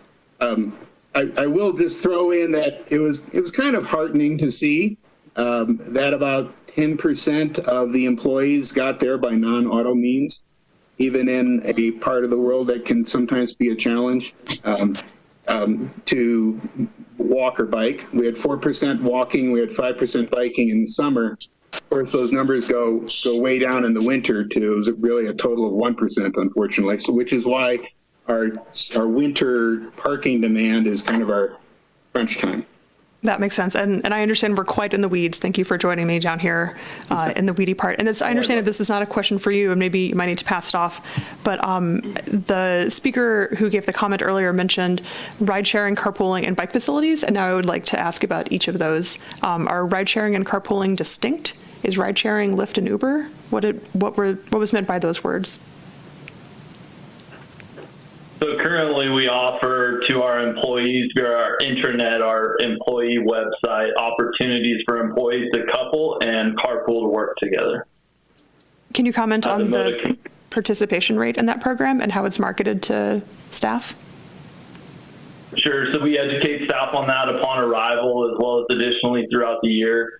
There's a challenge just given our 24/7 nature, as well as the different hours incorporated through all our departments, to get those schedules to line up for employees, given the place that they live. Our employees come from many different areas of the community, as well as extending into Reno and Sparks. So it is a challenge to line up those schedules. That is a challenge for everyone, and I assume especially here. Reno's thank you for bringing that up. A couple comments referenced Reno, I think, as a just like a general maybe catch-all term for people that aren't coming from nearby. Do you happen to have any data on what percentage of staff come in from Reno, just out of curiosity? We're currently at 25% of staff come from Reno, and we exceed 35% from other areas not directly in Truckee. That is quite impressive. And not 35 in total, and obviously the Reno is incorporated in that with the 25. Got it. Thank you for clarifying that. And then you mentioned bike facilities. Is there a shower for folks? How does that work? No, so they're bike storage facilities for employees that wish to bike to work. Currently, we actually have 16 existing bike stalls at the medical office building, 5 bike stalls at Gateway, and obviously there's no improvements at Pat Nolly, so there's currently none at that location. Right, so there's no like locker room or shower for folks that come from maybe a few miles away and get a little gross and want to put on their best face at work. You know, many departments within the hospital do incorporate showers for their daily activities and their scrubs. But I can't say that it's consistent throughout all of our operations and departments. That makes sense. You mentioned ongoing outreach to staff about their carpooling options. How do you learn from your employees what the obstacles might be for them to carpool or bike? Is there any two-way communication there on how these programs could be better tailored to be more effective? You know, given the number of employees that we have, survey is primarily the source for us to retain information for our employees, as well as directors can talk to staff and report to upper management as well, so that we can get the key feedback. And the core consistency of that is, hey, do we have people who live in Sierra Valley that work the same shift on the same day, just given our operations, which has always been a challenge. So it sounds like there's no regular program of getting feedback from people on how to make transportation demand management more effective. You know, I can't speak to a specific timeline that we immediately survey, and I don't know if Judy wants to comment on that any further. You're muted, Judy.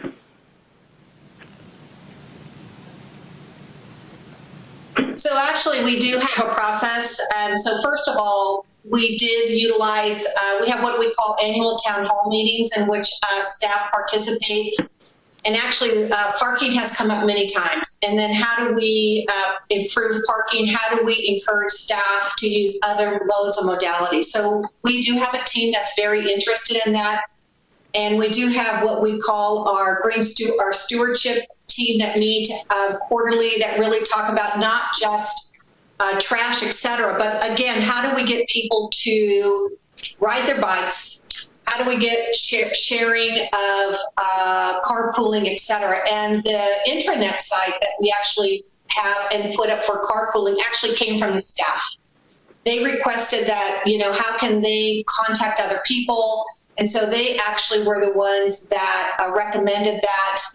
And again, have asked us to expand our ability for bike parking, for e-bike parking. We have communicated TART, especially when they aren't charging, can staff do that? So on an annual basis, we do have that opportunity for them to come together and again, give recommendations on how to improve that. And then we do have a team that meets quarterly, and it's just not parking, et cetera, but also other opportunities to improve our stewardship for our trash, et cetera, that type of stuff. It's always fantastic to hear when employee feedback is taken into account and actually applied. That's really great. I think my last question is, I'm sure all of, like, taking the time now and all the plans and the construction is quite expensive. Are there any incentives that are applied to help employees see the light of these other modes that minimize parking? For example, guaranteed ride home. When I worked at Apple, we had 5 cars deep in the parking garage with a valet, just because parking was in very high demand and it was cheaper than building a big parking lot. Are there any incentives like that in consideration or in practice? Well, I will tell you this. I don't know if you're aware, this past winter, we, because of parking, we actually started a shuttle service. So we had partnered with the Park and Rec, and we had staff park off campus, and then we actually shuttled people to work in order to make sure we had parking available for our patients. And we did incentivize people to do that, but unfortunately with the pandemic, we actually stopped that. And we will not continue with that because you're just too close together. So that was, we did incentivize people to park off campus and shuttle in. That's a huge bummer. Great that it was tried. In a post-COVID world, is that something you could see happening again, coming back? Well, I will tell you that's a year out. That is my belief. Agreed. To be honest. And, I got my bike, so I do bike to work. So we all really are passionate about making sure we keep parking available the best we can for our patients. I mean, that's what access to care is all about, and making sure that patients have easy access, and that is through parking. So it's really that the staff really supporting each other, pushing each other, to try to look for alternatives. It sounds like you're trying to be very creative, and COVID is just terrible in every possible way. Thank you for your answers. No further questions. Commissioner Freeman? Yeah, I'm curious again about that site P2 on Levon Ave and what the status of pursuing that as a project is. Yeah, absolutely. So we've been diligently pursuing that project. We've hit kind of a roadblock. The required rezoning to proceed with that project. We don't have the resources to be compliant with current California legislation. So we just don't have the resources available to bring it forth currently. What does that mean, we don't have the resources? The California legislation has Senate Bill 330, which does not allow the current precedence of housing to drop. So we would need a concurrent upzone of an additional parcel to compensate for the existing zoning on the site that it is proposed. And we currently don't have the square footage, acreage, or development potential to do that concurrent upzoning at the present time. So you couldn't find another parcel somewhere to meet that housing, or to fulfill that housing need that is being lost on that parcel? We have not found a viable solution yet. Okay, that's all. Commissioner Hall? Okay, so I've been attending a lot of the board meetings, and Harry Weiss has been speaking, and, he's been mentioning Tahoe Forest is open and safe, because I feel like there's been quite a bit of reduction in business, and elective surgeries have been deferred, and different things. And so I feel like, and I could be wrong, this is just, what I've been hearing, is that business is down, and hours are down, and, my friends who work at the hospital are saying some of my hours are cut, and I just, if the hospital is feeling like sort of like finances are tight, is this the right time? And that's not really, this isn't my purview, but it just doesn't really feel like, can't we limp parking along a little bit longer and wait until you have a more comprehensive view of the future, and potentially maybe be able to use the P2 site or something like that? I just feel like this is cart before the horse type planning, and it feels sort of like you're just gobbling up these lots and moving forward in a bit of a willy-nilly fashion. So I don't know, is there any way you could just sort of talk to that and your strategy behind all this?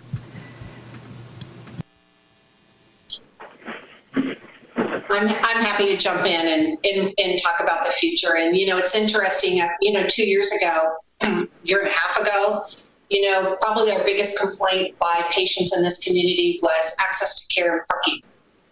Our people would walk through the doors and it took them a long time to find a parking spot, pretty frustrated.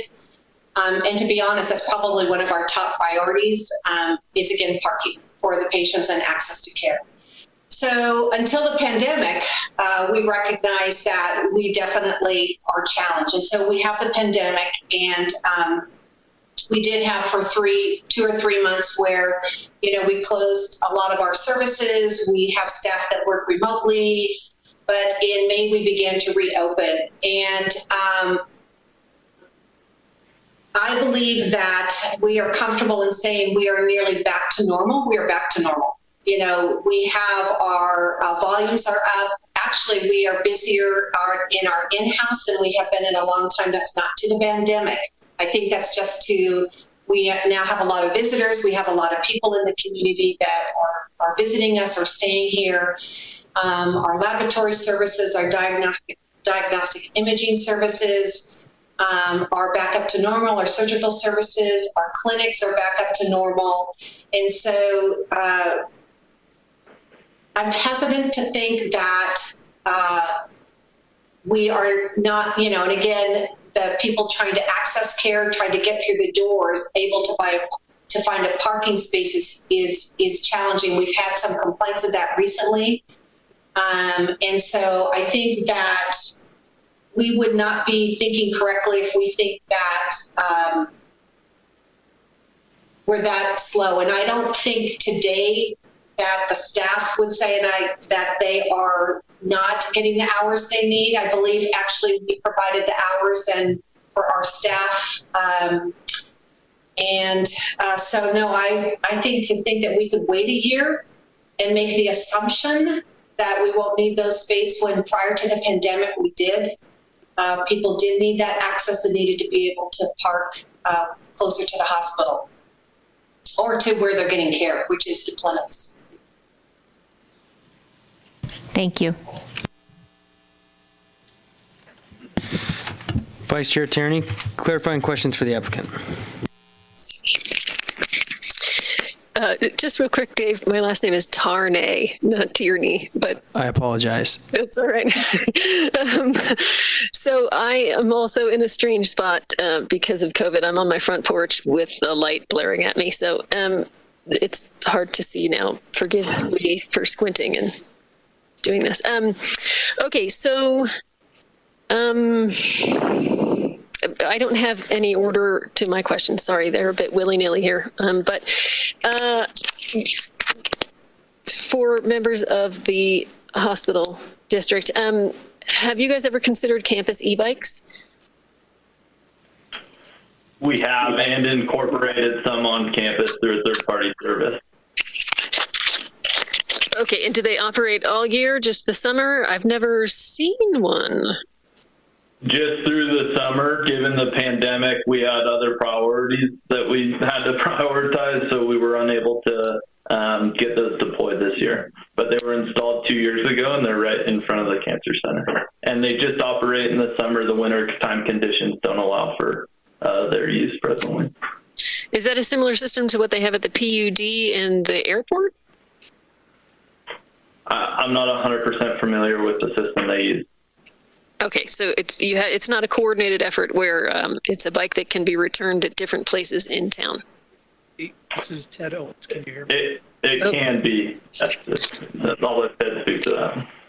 Yes, it's the Zaxter system, and it's coordinated with the airport, PUD, and the Fire Protection District. Ted, your volume is very low. Is this better? Can you hear me better? Slightly. Okay, it's the best I can do. It's okay. The Zaxter system, report, the Fire Protection District. Okay. It's the Zaxter system and something about the Fire Protection District. I don't know if the PUD still has theirs. I think they initiated one 2 years ago. And the airport was on the same one as the PUD. That's what I was asking about. Okay, so I don't know who to ask this one to, but does anybody have a cost of this total project? I guess you already own the land, so that is not included in the cost. Just a rough, I don't know. We now have some sort of estimate of $30,000 per space for 97 spaces. Yeah. So current estimates of this project have parking stalls exceeding just over 20,000 per space. I know the question was asked regarding the parking structure. Our preliminary estimates exceeded 60,000 per space on that, just to back us out of some. Okay, 20,000 per space for 100. 97. 97, right. Okay, I will do my math later. Somebody already covered 2 million. the percentage. Thank you. Thank you. Somebody already covered the percentage of employees from Truckee. So 35% are from outside of town, so the remainder 65 are from town. Is that correct? Yeah. Okay. Jumping to a different subject, how close is P3 to that closest residence to the west? It was said in the staff report that it was there's a commercial use to the west of that parking lot, but there's actually 7 homes or so in there. Correct. I don't have that exact linear footage. I know that property boundary exceeds relatively. We just impede on half of the existing structure on our property. Right, and that property is behind the Gateway building as well. It is not off the edge of that. That's not the dividing line, but okay. So how familiar are you guys with our general plan? How do you define a surface parking lot as something that is not to be precluded as a generic auto-oriented development? You know, the intention with these parking lots is to meet the critical access to care that we're limited on currently. So as Laura has alluded to in her staff report, we do see this as an interim solution as we finalize and do our future forecast to incorporate our master plan at a later date. And we're highly anticipating the involvement with the 24 general plan and would love to be a part of as much of that process as possible. I'm shocked by a $2 million interim plan. That's shocking to me. Okay, moving on. So the conditions of approval for the Cancer Center project included requirements to implement a carpooling program and designate an employee transportation coordinator. Is that employee transportation coordinator on the phone today? That's correct. That's myself. Ah, okay. And how many hours a week do you spend on this? Hours a week, probably limited to less than 1. My total responsibilities. Great.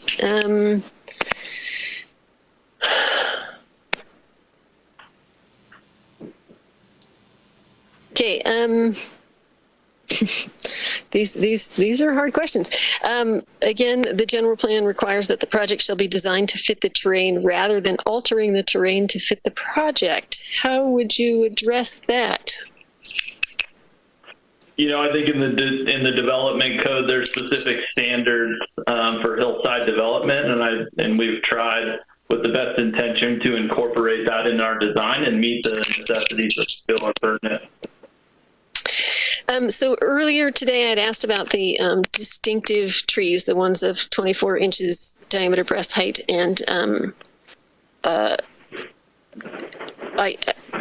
don't think that information was available before today. Did somebody go out and measure that? Yes, that was surveyed and mentioned. I know you mentioned the cluster of trees on the east side of Lake for site P1. And in our plan sheets, we do show protection, if possible, of one of those 2 trees that you referenced. The other impedes pedestrian improvements that were necessitated. And that is why I asked the staff to consider altering that pedestrian improvement. Yeah, and there's a conflict there. There's one plans that show both trees gone. There's one plans that shows one tree there. So,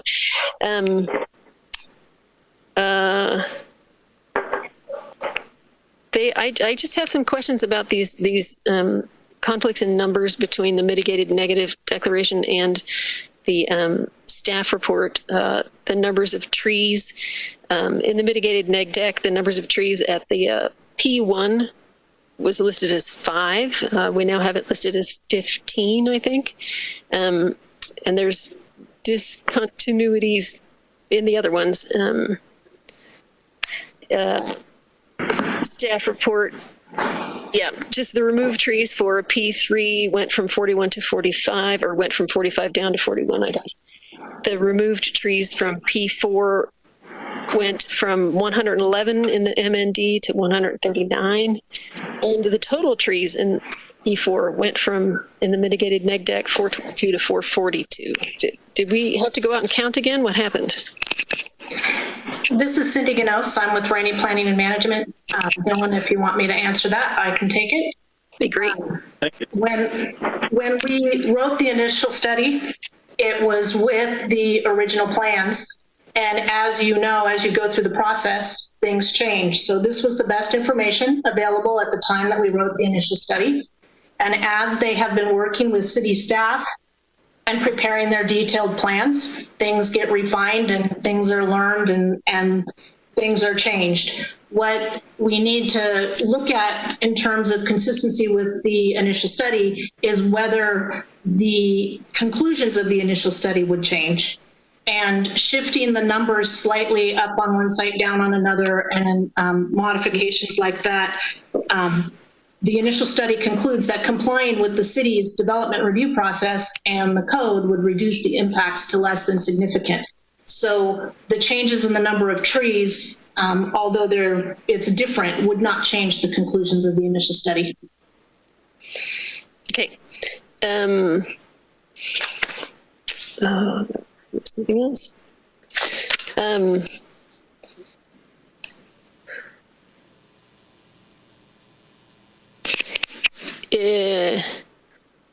So looking at that plan for P1, it looks like that driveway access from the property to the south goes right through a bigger clump of trees. Is there any way to reserve to move that and go around that? I think there's possible different entrance points at that site P1 that could be looked at. The intention for this was ease of sight and to be consistent with the traffic pattern that we'd like to see, because we want to alleviate pressure on Lake Avenue and the Gateway neighborhood and that access. Okay.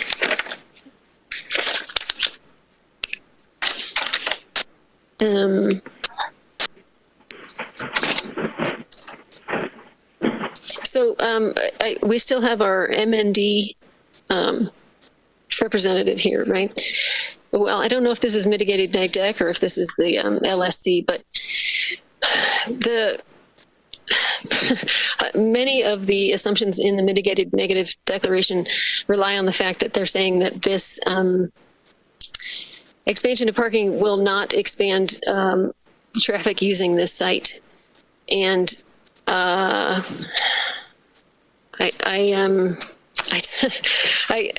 from all that I've seen, there is a thing called induced demand. If you build it, they will come. We've had public comments on that.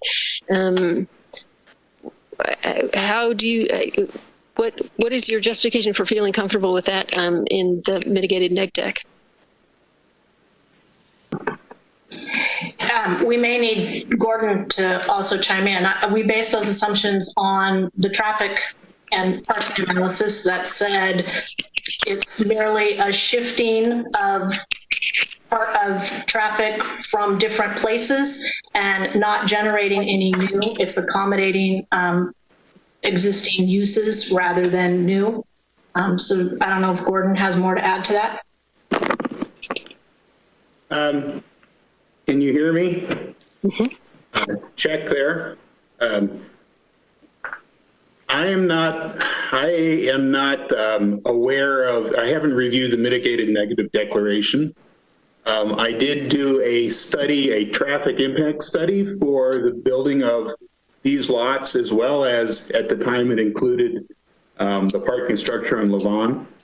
And we did assume traffic growth associated with those new parking structures in an abundance of caution to say I basically assume that if there's more parking, that some of these uses that are now at Commerce Center and places like that could move back here.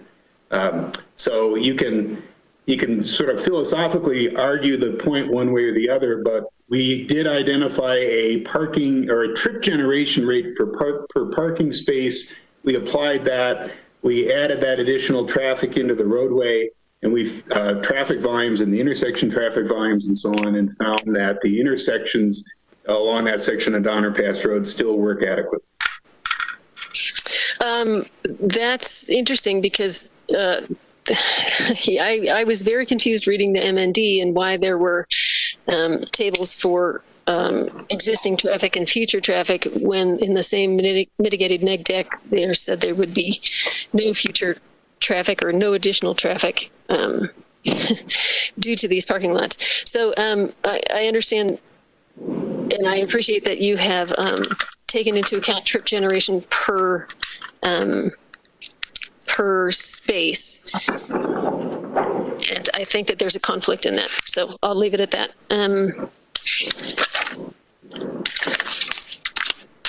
Let me go to,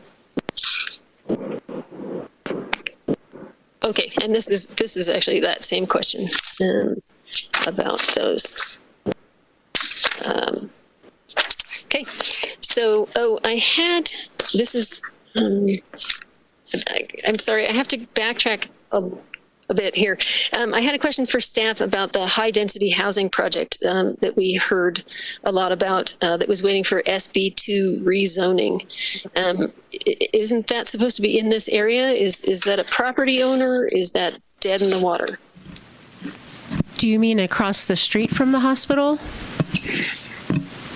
Yes, from the description, all I remember from those numerous workshops before COVID hit us is that it was some sort of high-density housing across the street from the hospital. Sure. I wouldn't describe it as high-density housing. It's currently not zoned high-density. What's being contemplated as part of SB2 is an increase in the density yet to be determined. That site is still part of the process. We've just kicked it off. The consultant is kind of working on beginning that analysis of all the different sites that are part of SB2. So we will see that at some point in the near future as a potential candidate site for a rezone. But again, don't know what density it would be to. And where is that site? It is sort of adjacent to the Safeway Shopping Center, which is to the, actually, we can probably pull it up. It's east of the Safeway Center on the north side of Donner Pass Road. Yes, that's it. Thank you. Yeah, I'm not sure if you saw Vice Chair Tarnay where Laura pointed on the screen. I don't see anything. No, sorry. Okay. It's like the old gateway houses. Yeah, right? they're like those blue cottages that are right on the blue cottages. Yeah, on the eastern side of the Safeway Center by the Bank of the West. And the site goes up the hillside, so only a portion of it's actually flat, and the rest is fairly steep. And so I had asked a question earlier about how far that parking lot P3 would be from those residences. That's the residences we're talking about?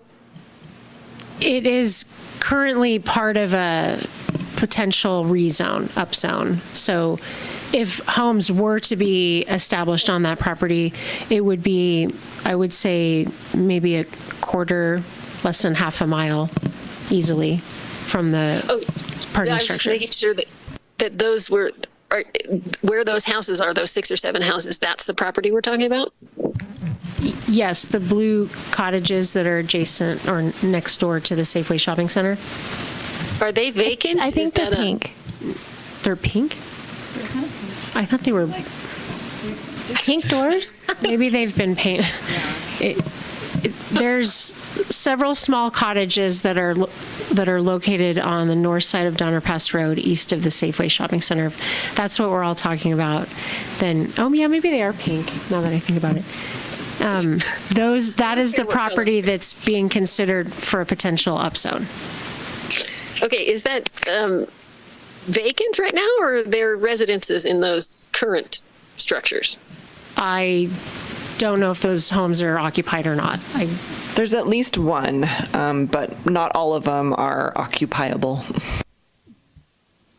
Oh, okay. I just thought it was a neighborhood. I did not realize that it was that much in decline. So, okay, so that's a separate property. Thank you for filling me in on that. I didn't know if any of this was precluding that sort of more dense housing. And thank you for allowing me to backtrack to staff questions again.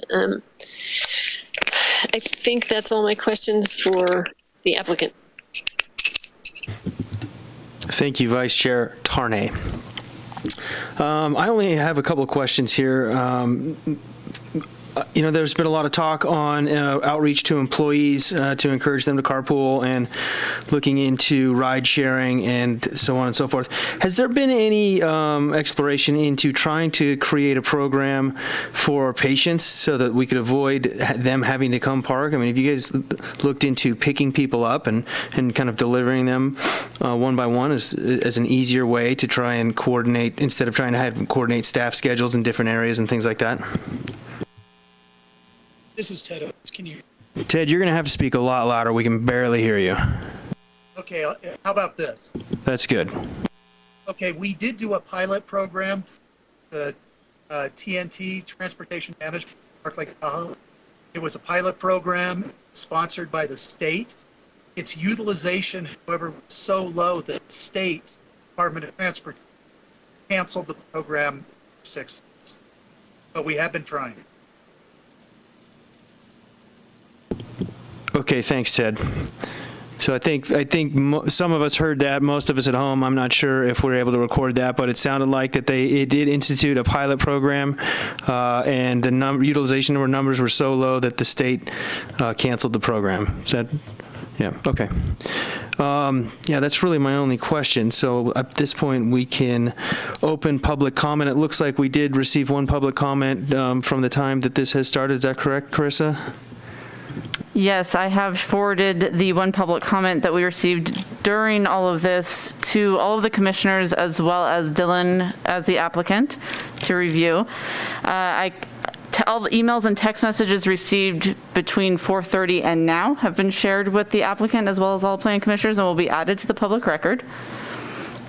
If you would like, I can now start playing the voicemails we've received. Yes, let's do that. Thank you. Nikki Riley, Agenda Item 8.1. Dear Vice Chair Gove and fellow Planning Commissioners, in response to Agenda Item 8.1, I have the following comments. The hospital's desire to create 3 parking lots along the Donner Pass corridor warrants a more robust community conversation than what has transpired to date. We are currently in the midst of a general plan update process where the DPR corridor has been a main focal point. In fact, the Land Use Alternative Survey released by the town asked participants to consider what they envision for this part of town. Nowhere in the survey is a discussion of the hospital's proposed parking lots. There is mention of the hospital's campus master plan, but no indication of what this would look like. The creation of 3 large areas paved with asphalt where extensive earth retention with riprap or multi-tiered retaining walls is required begs the question of, is this the best use of our resources? We are a community committed to sustainability and addressing the impacts of climate change. It is an overarching theme for the 2040 General Plan. To support a proposal that will create thousands of square feet of impermeable surfaces and an excessive heat sink is not just poor planning, it flies in the face of addressing climate change. In order to address the parking needs of the hospital, one must know not only what the current parking needs are, a shortfall of 102 spaces, but what the future requires. This should be part of a greater conversation about the DPR corridor. As efforts are made to make the DPR corridor a more walkable, pedestrian-friendly thoroughfare, we must not get derailed and start planning in a vacuum. There is an opportunity to not only address the parking needs of the hospital, but the region as a whole. Why limit ourselves to large expanses of asphalt when we can redevelop the Patton Ollie site with a parking structure that meets the street with a sidewalk and street-fronting shops and services? The parking could be multi-storied and wrapped with shops and offices. Let's bring the hospital's master plan together with the community's vision for the future so they are in alignment and make good planning sense. Bad planning is forever, and that's not an option we should consider when there's time to make good planning decisions. I appreciate your consideration of my comments and encourage all of you to allow more time to get questions answered, integrate this into the general plan update, and create a vision that represents what's best for our community. Thank you. Next voicemail. Good evening, Truckee Planning Commissioners. My name is Stephanie Olivieri. I'm a Truckee resident, a business owner.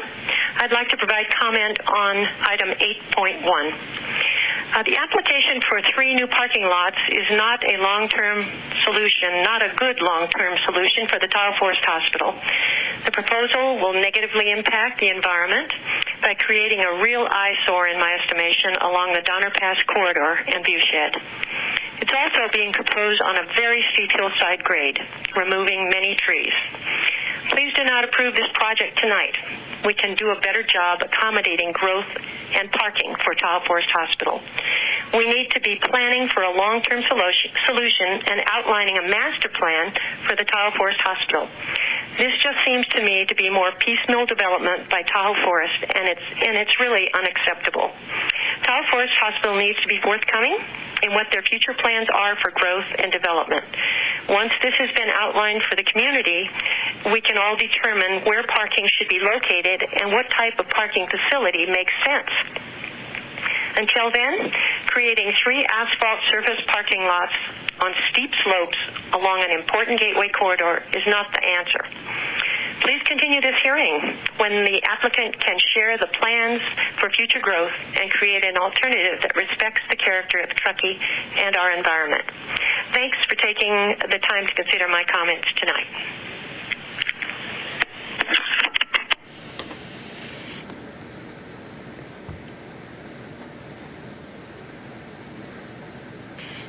Good evening, Town of Truckee Planning Commissioners. My name is Alexis Aller, Executive Director of Mountain Area Preservation, providing comments on item 8.1.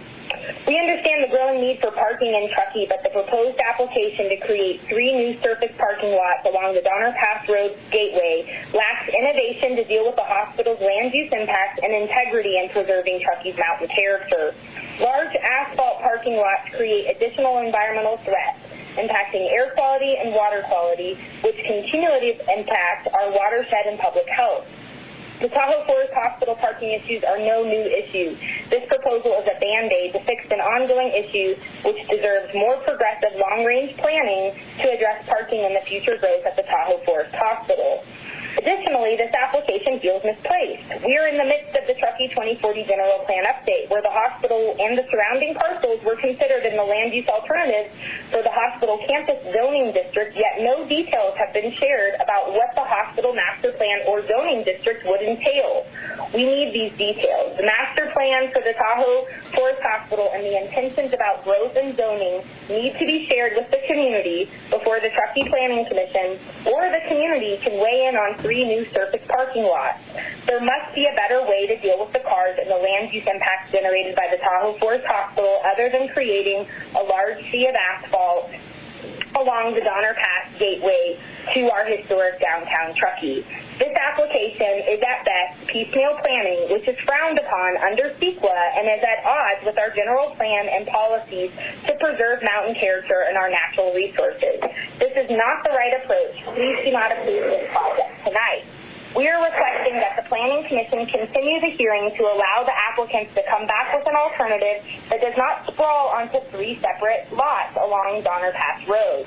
We need a long-term solution such as a parking garage with commercial or even employee housing as a part of the application to accommodate the need of the Tahoe Forest Hospital, the employees, and the community it serves.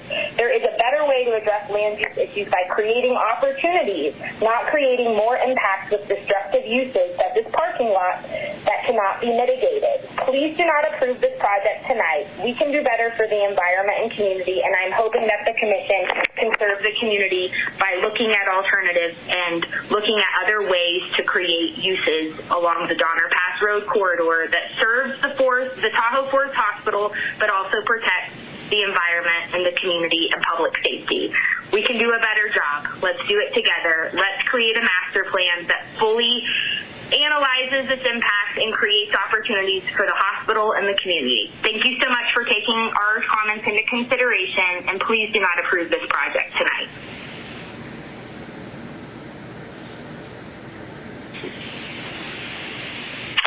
Yes, hi. I am calling about the parking lots. I don't have the agenda item number in front of me, but calling about the parking lots for the hospital on Donner Pass Road. I'm a resident of Gateway, and me and my family and I moved to that neighborhood specifically to live in a sustainable, walkable community, and the development of parking lots around our neighborhood is antithetical to everything that we were told in the GPAC meetings and with conversations with town leaders about where the direction of Donner Pass Road was heading, and that there was effort underway to turn Donner Pass around Gateway into a more pedestrian and walkable and local neighborhood. And I don't see how the addition of 3 massive parking lots taking up valuable commercial real estate in the neighborhood achieves any of those goals. Also, Donner Pass Road is already a very dangerous road for my children. I have 2 children, 4 and 5 years old. We'd love to be able to ride our bikes downtown. That's not possible on the road, even though there's protected or a painted bike lane. And it's barely possible on the sidewalk because so many cars whip out of the parking lots that already exist on Donner Pass Road without looking right. They only look left. That is really a dangerous road. And adding 3 large parking lots to this area will only make this section of Donner Pass Road a pass-through, a vacant no man's land that will encourage speeding and make it even more dangerous for pedestrians and cyclists to get downtown. And lastly, that the hospital has put out surveys to their employees. We know this because we've talked to multiple employees at the hospital, asking what they should do with the property, if they should do housing or parking. And the employees of the hospital voted, sounds like overwhelmingly, for parking because they want to live in Reno and get the high wages in Truckee.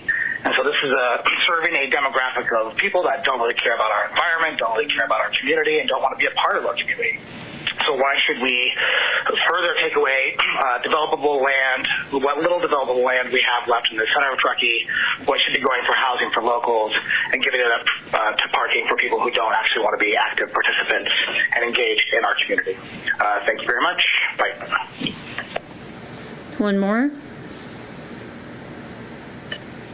My name is Deirdre Henderson, and I'm a full-time resident of Truckee. Thank you for the opportunity to comment on item 8.1 relating to the Tahoe Forest Hospital District surface parking lots proposal. Let me say at the outlet that this proposal only recently came to my attention, and the documentation for it is voluminous.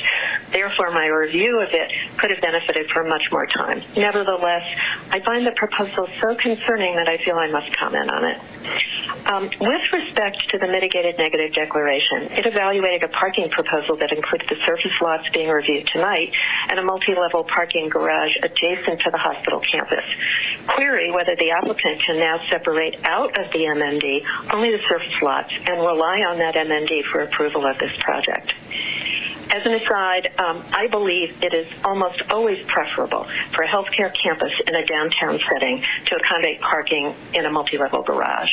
From what I was able to ascertain, that structure would more than accommodate the hospital's currently claimed additional parking need, with much less with much less environmental or aesthetic impact on the entire area, and would generally be more convenient for patients to use year-round.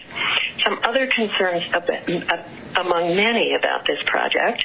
One, the staff report refers on page 16 to the current general plan's land use element goal, LU6 policy 6.3, which establishes the goal of improving the quality and character of development along Donner Pass Road in the Gateway area, including improvements that encourage a pedestrian-oriented environment and that facilitate walking and bicycle use. These three proposed surface parking lots are the opposite of that goal. 2. In the proposed findings supporting an approval resolution under use permit, item 2, staff states that the parking lot improvement project is consistent with the commercial general plan land use designation and vision for the Gateway neighborhood, particularly in terms of encouraging the expansion of health-related services within the town, growth in high-wage jobs, and provision of year-round services to local residents. No connection whatsoever has been made between the proposed surface parking lots and expansion of health-related services, growth in high-wage jobs, or provision of year-round services to local residents. And 3, the parking lots proposed to the north of Donner Pass Road appear to be built on rather steep slopes. The staff concludes that proposed terracing and landscaping will mitigate aesthetic impacts of the necessary retaining walls and the surface parking lots. I must simply disagree with staff's judgment on this. I also wonder, but did not see this addressed in the documents, what the environmental effect of installing so much impervious surface in that area will be. I could go on, but I hope that the Planning Commission will not approve this project tonight and will take more time.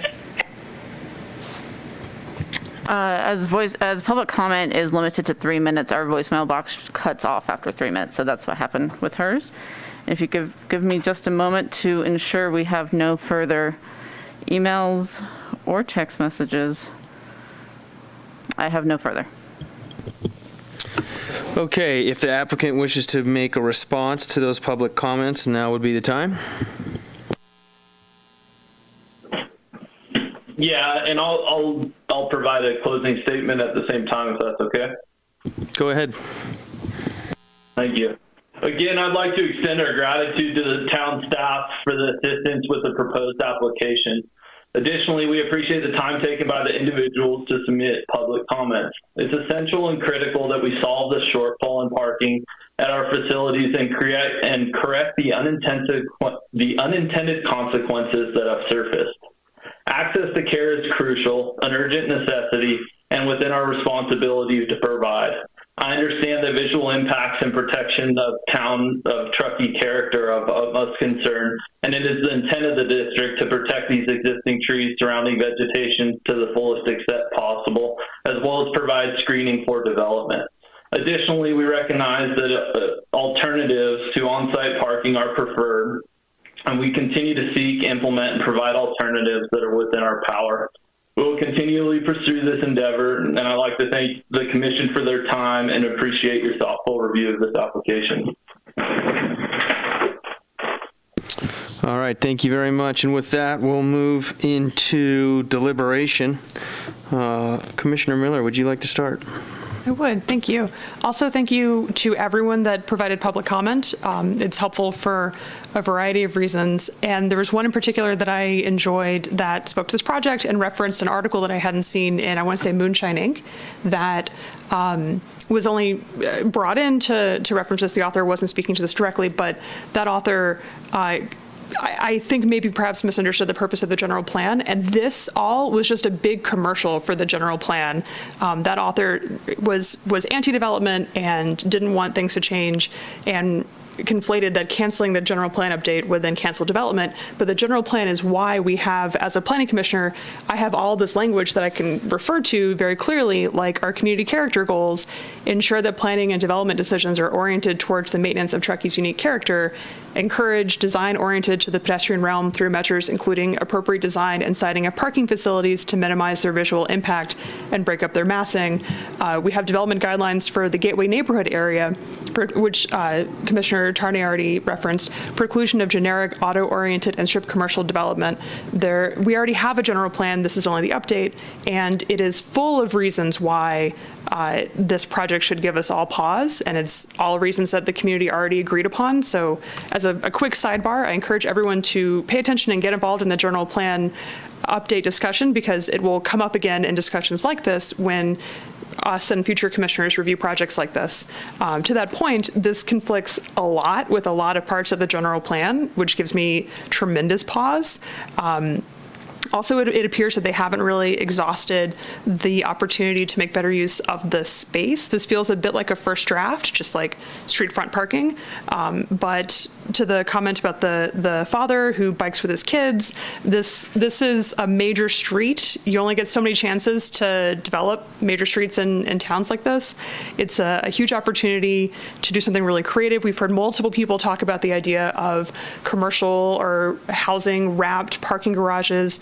Height is absolutely appropriate in this place as long as it's away from the street. I'm really uncomfortable with how this project is put together, but I trust that staff and advocates and the people who called in and the general plan can provide better input to make it a better project. I also question that there's excess parking. I think that designing for the absolute peak of peak at the busiest day of the year and building spaces and clearing acres of land to accommodate that one busiest day is a mistake. When this comes back, which I'm sure it inevitably will, I would like to see more analysis on how often we're in that peak scenario. I understand COVID makes the idea of a shuttle very difficult right now, and I'm very sympathetic to that, but there are no shortage of potential projects. The fact that the transportation demand management person is only doing this 1 hour a week shows 39 more hours of opportunity. Those are my comments. Thank you. Excellent. Well said. Thank you very much. Commissioner Freeman? Yeah, I definitely have some problems with this project. I feel like they said this is an interim solution. Those aren't interim trees. They're going to be gone forever once they get taken down. To spend $2 million in an interim solution, it seems like they could spend some of that money on acquiring a piece of land to meet the zoning requirements or the housing transfer, so they could then develop that P2 site, which is going to have 175 spots, which is almost double what they're looking to create here. I mean, the hospital does own P1 and P3 and P4, so I'm sure someday we will see buildings there that are for the hospital. They're probably not going to be retail stores and a cute little downtown area, and I think that's fine someday, but to see them just move forward and start with the parking first and the buildings later doesn't make a lot of sense to me. So I'd like to see them work on that P2 site a lot more and focus their energy on that, and that would satisfy the entire parking need for probably a very long time. Thank you, Commissioner Freeman. Commissioner Hall? Well said. I agree. The thing that really jumped out to me was the whole piecemeal planning, and then I feel like it almost feels like there was a little bit of a lack of transparency in the way they were the lead, and then there was not cohesiveness between some of the information in the mitigated neg deck and the staff summary and the application to the town. So, yeah, it just doesn't feel cohesive. It doesn't really feel like a well thought out plan. It sort of feels like a knee-jerk reaction to we need more parking, which I am sympathetic to, and I do drive by there all the time, and I see people on the sides of the road parking in places that they probably shouldn't be. So I do feel like there's a need, and there's some better solutions, and it feels like, this feels like the first draft, and let's see the round two. Thank you, and Vice Chair Tierney. So close. Okay, it's gotten very dark out here. Okay, yes. Most of you guys have covered all of my concerns. I'm concerned about the parking study was just a survey. I'm concerned about this 20% over the code required amount. I don't think we can actually pass P1 because it's already at that 20% level above what it would have required were it be built today. I'm concerned about the distinctive trees. Let's see. Sorry, I'm concerned about that economic thing where they're somehow linking this to economic growth and high-paying jobs, but it's a parking lot. It's not providing those things. I don't think it doesn't fulfill a majority of these general plan requirements that are listed in here. I'm concerned about this lot line adjustment altogether. Super blocking is something that is well known and well documented back to the 1990s to decrease and inhibit walkability to things.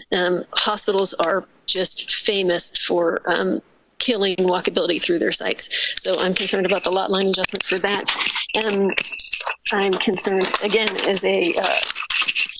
that is a indication against the findings that it's in compliance with our general plan. I'm concerned about the issues with the mitigated negative declaration. There are numerical inconsistencies and controversial assumptions. I also want to disagree with the staff that wider bare sidewalks are more comfortable than those shaded with trees. We need to address that as a town ourselves.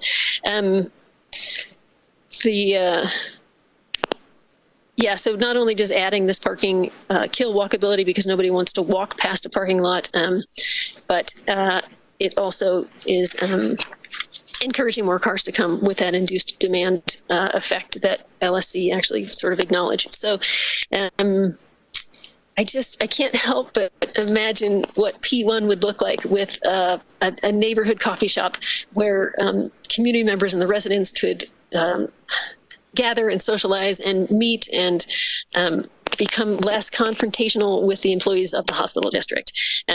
So it's hard for me to see that as a parking lot. And again, as a disincentive to walkability. I loved what that last commenter talked about with protected bike lanes. If we're going to make pedestrian and bike improvements, let's make bike lanes that our whole family can use.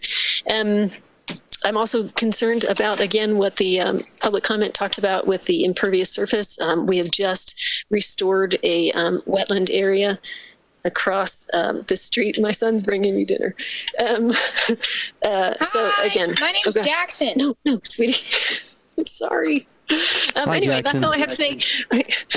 I agree with all of the previous comments, and I think we all have serious concerns with this project. So thank you so much. Thanks, Susie. And tell Jackson thanks for bringing you dinner. I will, thank you. Okay, well, I think it's abundantly clear that this agenda item is not going to proceed forward tonight. So can we please bring up what our alternative options are so that we can continue the deliberation in that regard?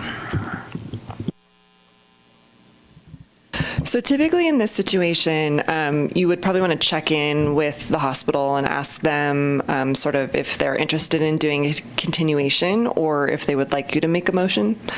Some of it may just depend on their timing and interests. Thank you for that wonderful suggestion. Would the applicant like to comment to that? Yeah, please. We would like to request a continuation to address some of your comments and concerns. Very well, then. It's simple. You could make a motion. Well, yeah, we just, everybody, do we want to talk about that further, or are we ready to make a motion to continue? Anybody want to weigh in on that? I feel like we should discuss this. Is this something that is, we're continuing a project that we all have serious concerns about. I'm not sure how you're going to make minor changes to actually change and address the concerns.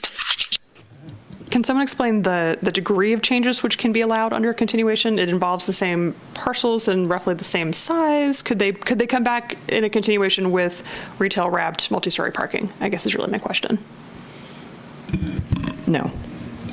Thank you. So what could we see? Like more landscaping? I mean, they could, they'd have to go back and review what's in their environmental document because they want to make sure that there wouldn't be any substantial new impacts not addressed. So that's one area that they would want to explore themselves. But it could be different configurations. There could be different types of screening with landscaping provided for that. Maybe they pull back some of the parking and leave areas that could be set up for future development. I mean, there could be some minor things that could go along with that. It's probably, like we said, not at that wholesale change of a commercial project wrapped with parking.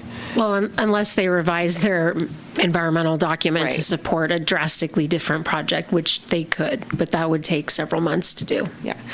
And this is really just it's for processing on the benefit of the applicant that if they end up in a situation where the Planning Commission denies their project, then the Development Code has a hold period essentially for them to come back to propose a new project of 6 months, or there could be a scenario where they decide that if the Planning Commission were to deny it, that they want to appeal it to the Town Council. It's sort of the same situation for them, that they get put in a holding pattern. So in past practice, what we've typically seen from most commissions is to give the benefit to the applicant to at least attempt to address the public comment, the commission's concerns as an additional effort, and then base a decision once you've had that additional information. I mean, that seems reasonable to me, considering the applicant has expressed the desire. We don't really have anything to lose. Right. Though it's going to be hard to. It's going to be time. It's going to be hard to approve 3 parking lots. Would we be saving them time by denying it sooner so they can come back with something dramatically different? I mean, I think it's fair to outline all of your concerns. They're listening. So, you know, the expression of saying the 3 parking lots is going to be difficult for us to approve has been clear. If there are other specifics that you want to identify now for them to consider, you can do that and still give them the option to continue. But it is a little more challenging. I mean, you can deny it. It's that is a choice that you have. It's just not been a typical practice for us, where if we have a willing applicant who wants to try and address the commission's concerns, we've given them the benefit. I mean, that seems like the most reasonable course of action to me. I mean, the commissioners have spoken, they've said their concerns, it's on public record, they'll have a copy of all that, they've expressed a desire to continue. I don't see why we wouldn't. Yeah, I would agree. Does it change your feeling on this if we think about the fact that there might be different planning commissioners after November?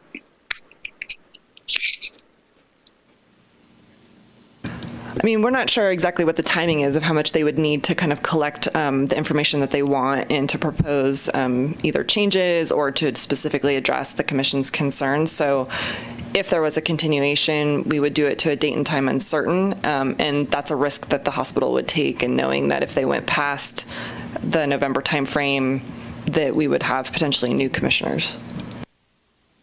That could only work in their favor, since we all think it's a lousy project. Who's rolling off? Well, it's just if a new councilman is elected. Oh, and they appoint someone else. I mean, we have had occasions where a project has gotten continued and it has extended past into a new commission. We can certainly work with a subsequent commission and meet with them and show them the videos and whatnot. I mean, it's doable. Yeah, but I understand the concern. I recall going through an item that had been in front of the commission 2 or 3 times when I started. So, I mean, that's just, I mean, it's a good point you bring up, Susie, but I mean, that's just the realities of making sausage, as they say. And I just was bringing it up as something to think about and discuss. I guess one question is, what would they have to do in our minds to make this approvable. I mean, I think that, again, everybody has voiced their concerns on what parts of the project they don't like about it. And again, that's part of the public record, and they can take that into consideration and make those, certain choices based upon that information. I mean, we can compile that. I mean, there are some very specific things that we've heard, community character consistency with the general plan. I mean, we can compile that, and the hospital will have that in the record itself. It's just if you wanted to have anything else that was more explicit and part of your continuation motion to give to them, you can do that. But I feel like as the staff, we understand what your concerns are, and we can work with the hospital to help them come back to address those. Does any commissioner have any specific language that they would like to add to that regard? It would be more along the lines of something you haven't probably already said.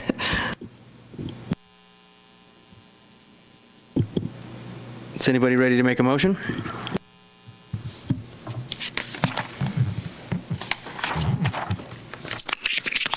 I'm confused as to, I'm just still confused as to why we're continuing it when the kind of changes we're asking for would not fall under that project. Because it's the Truckee way, and it provides benefit to the applicant to be able to take an opportunity to look back at their project again and provide more information to the Planning Commission before a final decision is made. I think worst case, they'd get another round of good feedback from us before going back to the drawing board. True. Okay, I'll make a motion that we continue Resolution 2020-14.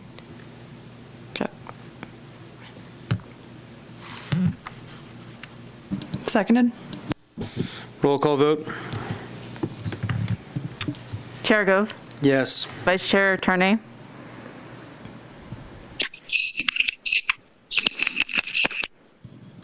Yes, sorry, did you hear me? Yes? Those yes, okay, got it. Commissioner Hall? Yes. Commissioner Freeman? Yes. Commissioner Miller? Yes. Thank you. And just to be clear, that was to a date and time not certain. So that means that we'll do renoticing. People who received notices before will receive them again.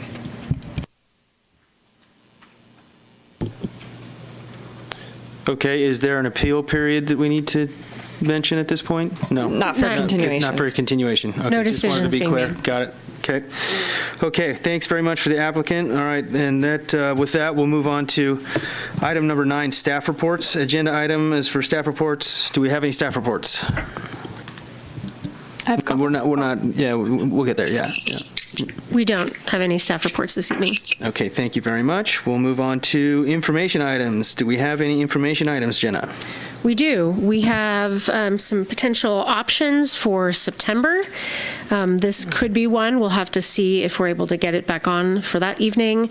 We potentially have an appeal of a community development director decision. That would be Danielle. And we definitely have a development code update that we'll be bringing forward. And then there's a couple other projects out there, don't quite know yet, so we at least have one item for sure next month, and then a couple that may fill in the rest of the evening. Okay, thank you, Jenna. Okay, with that, we'll move on to commission member reports. That's me. Thank you. In the last month, I attended a Federal Highway Administration webinar, actually twice. The audio cut out, and then they did it again a second time, so that was great, about recreational transportation demand management strategies, transportation demand management strategies in recreational areas. A speaker from the Tahoe Regional Planning Association spoke, and there was a wonderful person from the Park City, Utah, who just had a bunch of great ideas about how to actually do stuff like what we're talking about with the hospital, which was very cool. And I also presented to the California Association for Coordinated Transportation, CalACT, which is a rural transit association, the largest state transit association in the country, about rural transit as part of my job at Caltrans. Good month for transit all over. Thank you. Commissioner Freeman, any reports? Commissioner Hall.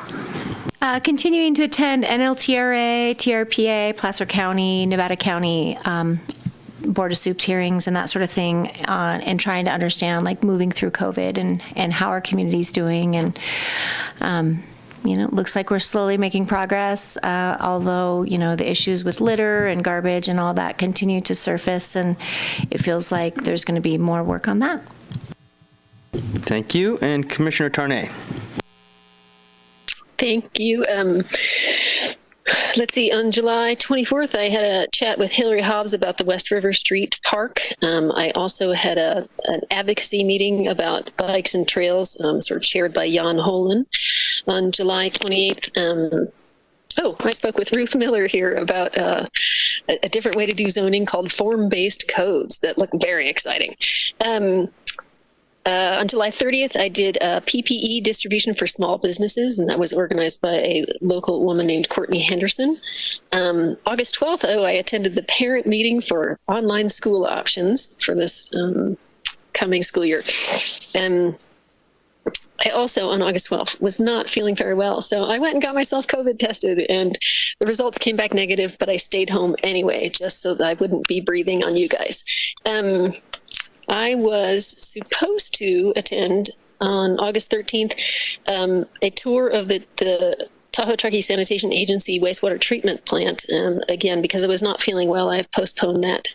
So look forward to that coming up in the near future. And I had a phone conversation with Ralph Godon about a alternative transportation to Truckee trolley type thing. And that's it. Thank you. Okay, thanks, Susie. And I have nothing to report. Our next meeting is Tuesday, September 15th, 2020, 6 p.m. Is that correct? 6 p.m.? We're moving it to 6? This is written down as 6 here, but we're getting 5. I didn't 5. fix that. Got it. That's okay. So Tuesday, September 15th at 5 p.m. here in council chambers. And with that, we are adjourned. Thank you, everybody.